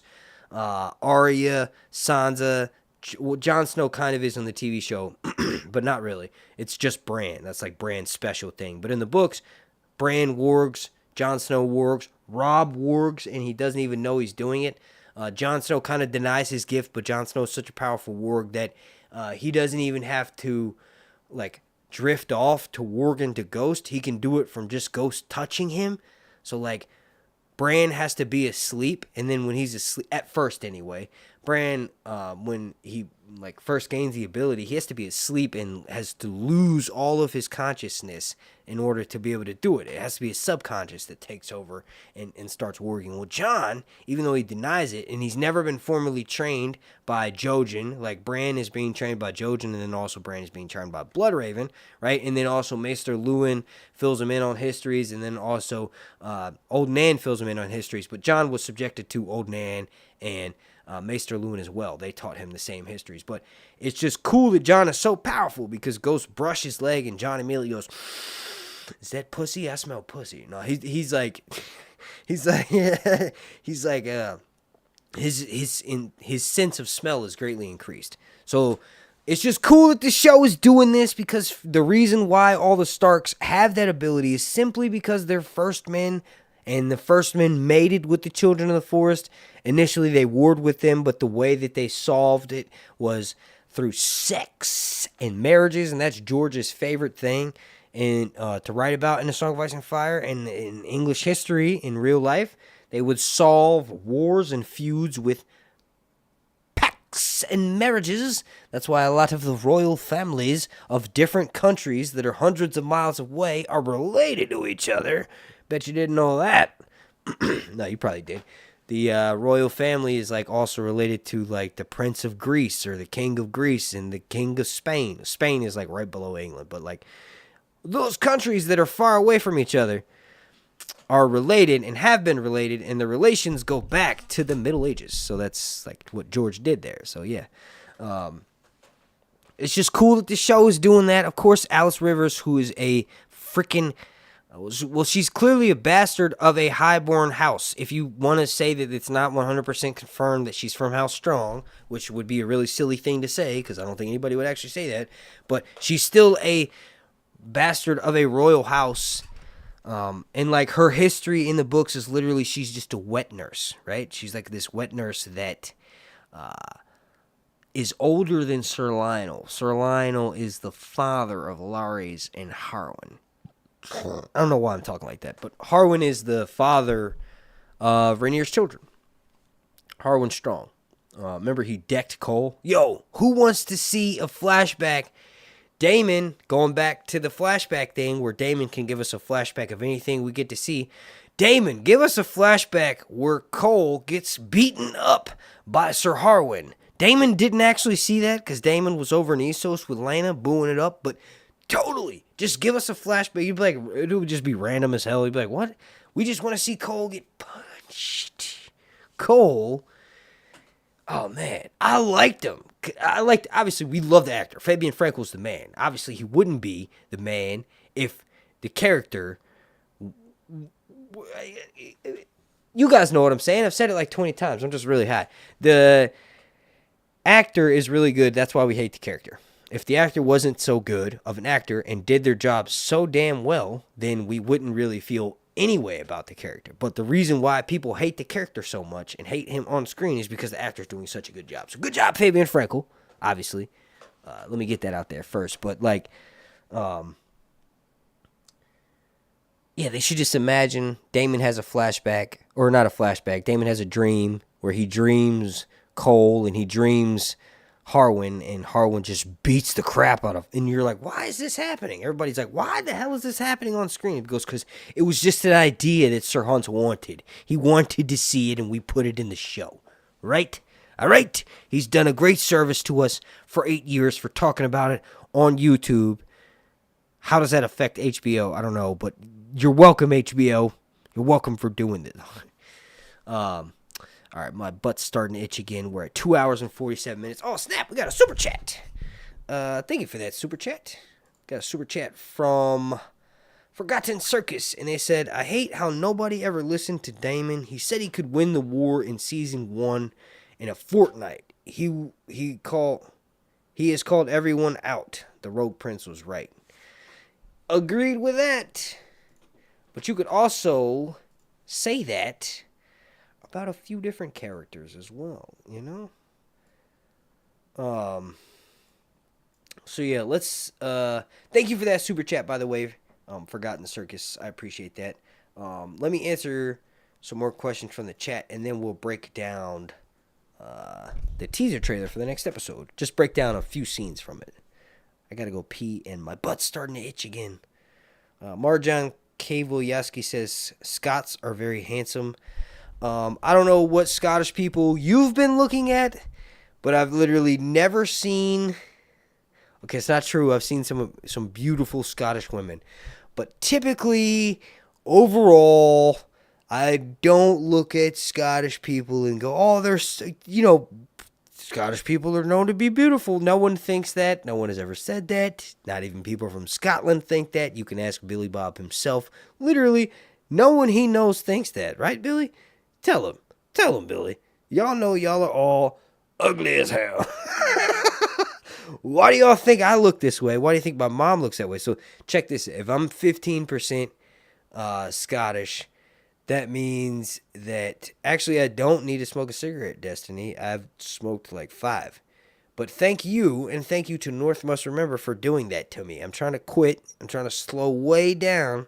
And y'all are just like, let me remind him that he has to go smoke a cigarette. Do you want to watch the waiting screen for 5 minutes, you jackass? do you want me to walk away? No, I'm trying to make it through the whole stream without smoking one. It's not that long. I can make it 3 hours, 3+ hours. And I'm just kidding. I didn't mean to call you a jackass like that. Damn. See, you made me forget what I was saying. Do you think Daemon ate some of that paste? I don't know. To answer that question real quick, I don't know. Maybe he did.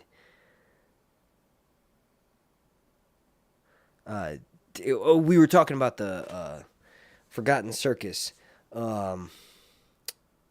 Nobody ever listened to Daemon. No, did I answer that?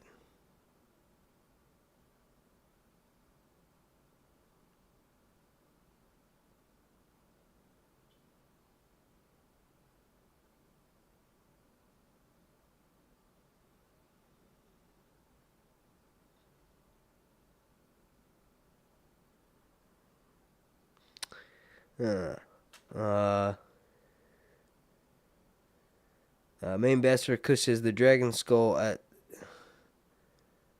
Dragonstone looks like Meraxes because the eye looks like it has a bolt through it. Oh, I gotta go back and watch that. Nice catch. ChelleLynn says, do you think that if Alicent had gone to Aegon and told him she made a mistake, would he have listened to her or had her killed? She kind of...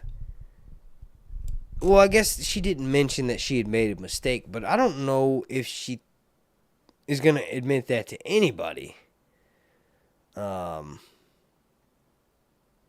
Because she didn't say it to Rhaenyra. She's obviously not going to say it to Rhaenyra, but when she realized that she had made a mistake because he was talking about Aegon's dream and not Aegon, her son, right? She realizes that when Rhaenyra explains to her, oh, he was obsessed with this Aegon's prophecy of ice and fire thing, and like he's always talking about that. And then she goes, I can't believe he mentioned that to you. And then in those moments, Alicent realizes, oh crap, he was probably talking about Aegon the Conqueror, not my Aegon. Aegon 2. I don't think he's going to tell anybody that. So I don't know. I've never thought about whether Aegon would have her killed. I guess he would probably, maybe he'd silence her. Maybe he'd have her tongue ripped out or something. There's some big conflict coming between Aegon and Alicent because you don't smack him. I mean, like she does smack him. Like you don't do all that and then not have a payoff in the story. Like there's got to be something coming of that. Am I hearing fireworks being lit? No way. People are still lighting fireworks. It's 4 days post the 4th, guys. Come on. That's crazy. That is crazy. America. Yeah, but like it's 4 days after the 4th and it's 1 a.m, you dickwads. Go to sleep. America's not necessarily doing that great, whether either side of the political aisle that you're on right now. I don't know if you've seen that debate, but whoever you would vote for, either one of those. Well, I guess we don't talk about politics. We do not do that, yeah. Let's see.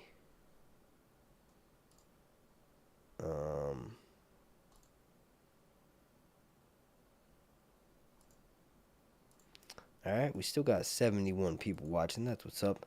Let's go ahead and break down this teaser trailer after I answer a couple more of these chats. Patrick Robinson says, I think it's the Weirwood tree paste. I'm sticking to that one. Yeah, I don't know. I don't know if he consumed it or not because remember he was nervous about, Sir Simon Strong poisoning with the peas. Lee Castillo says, I love Aemon. I love Aemon too. He's the man. He definitely was not about to murder At least I don't think. Was Aegon about to murder him? Was he about to murder Aegon? I don't think that's what he was about to do because he was already putting away his sword. Maybe he thought about it for a second, or maybe he wanted to have his sword out because he wasn't sure if there was other people around. I mean, it was a battle. Maybe he rode up with his sword on. I don't know. It looked like that was the thought. I'm sure that's going to be addressed. Um,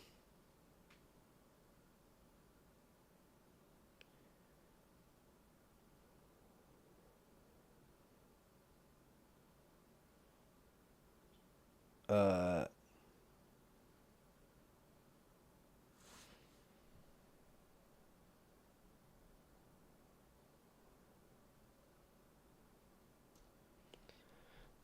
let me go a little bit further up in the chat.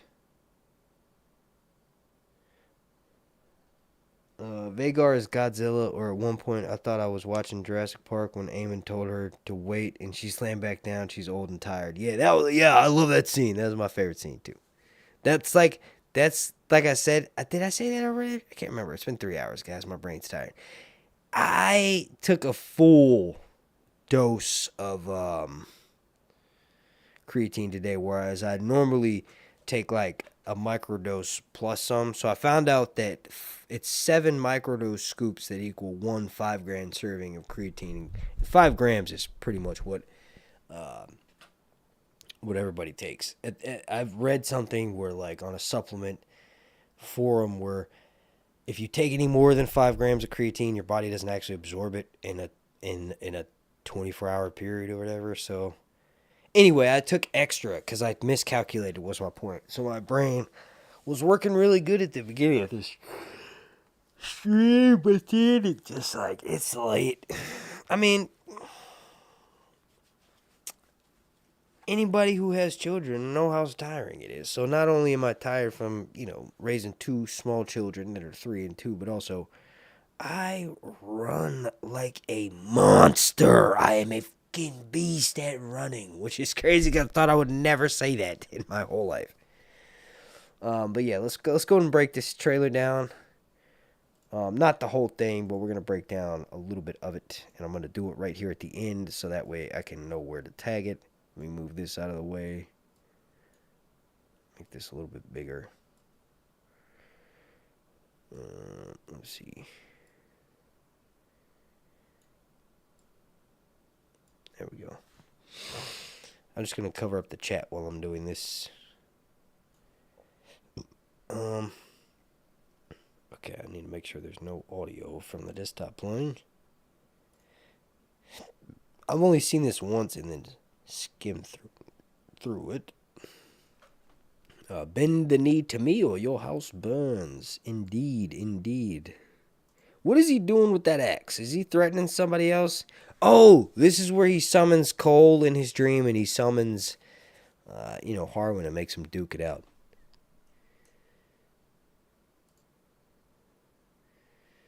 That's that skull. Maybe they'll address it. Maybe eventually Rhaenyra will have a scene where she's like, this skull right here was the way the last time a dragon died. And it wasn't because it was 2 dragons fighting each other. This was the only way that it would have happened. And then she explains the story of Meraxes and the first Rhaenys. There's going to be a big tribute scene to Rhaenys that will be used to drive the plot forward. Like, it will be the death of somebody on the greens that moment didn't necessarily happen in the books, or it will be, this is what drives Rhaenyra to take King's Landing. Because remember, there's only 4 episodes left. There's only 1 month of this show left, and then we're going dark. Now, mind you, the Long Night would have been 2 years. But we have Dunk and Egg coming out next year. Hopefully early next year. They said it was going to be early next year because Dunk and Egg Season 1 is only 6 episodes. They're only covering The Hedge Knight, which is a novella, which is literally like 100 pages. Not even. It's like 50 pages, 60 pages. It's not that many. 80 pages? I don't know. The point is that it's really a short, there's not that much source material, so it's going to be a really short first season and second season and third season until George writes more books. And then also, the idea of it was it to be a short series. So that'll be out, hopefully, at least the first quarter of next year, so no later than April. So we're not gonna this long night is not gonna be that long. So what you should do for yourself right now, all of the 60, I'm assuming there's like probably like 50 or 60 people watching, go ahead and subscribe, or else I'll come to your house and personally beat your ass. I'm just kidding. That's so funny to me because I'm such a pussy. But nah, please subscribe to me here on YouTube. You don't have to slap a like on it. I already asked you if you want to. If we got to 100 likes, that's dope. Thank you for doing that if you're watching this afterwards. But please,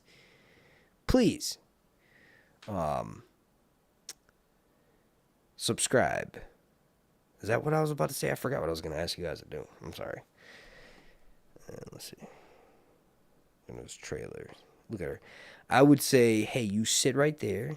Put one of those knees where that chair armrest is. And no one wants to hear that.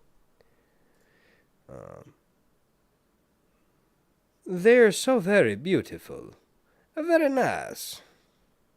You know what? It's funny. The actors, and it's kind of like, I mean, flaunt it if you got it. Like, I post thirst traps on Twitter because one post that I made got me a bunch of likes. I post pictures of my hot body. Aha, you flew into my face, bitch. And I think I got you that time. I smoosh you.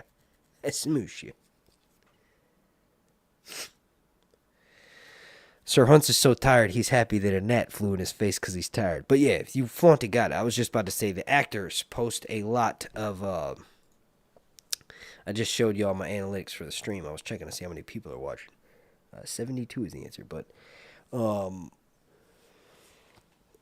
the actors share their modeling pictures a lot. And I used to share them as well last season, and I was like, oh yeah, that's cool. You help the actor out. They don't need that. They do that because they know they look good.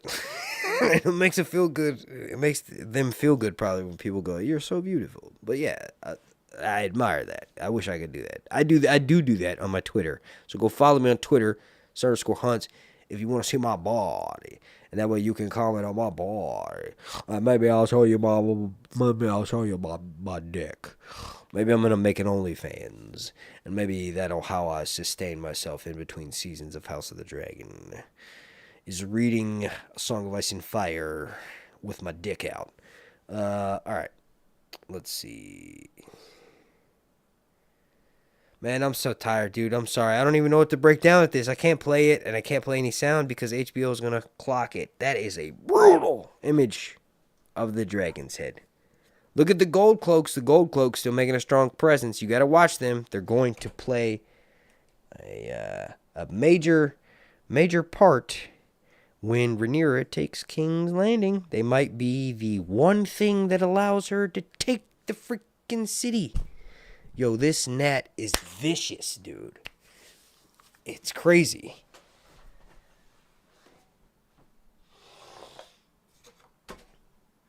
Where are you, you son of a bitch? It's like, if you want to be a gnat and you want to exist, you don't have to fly in my face, you dickhead. You could go fly somewhere else. Alright. Okay, this is a good point to... You can probably wrap this up. I'm tired. I gotta go to bed. I'm sleepy. Thank you all so much for watching.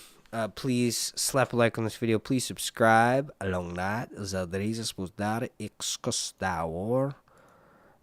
shout out to everyone for watching this. Shout out to everybody that may or may not watch it live.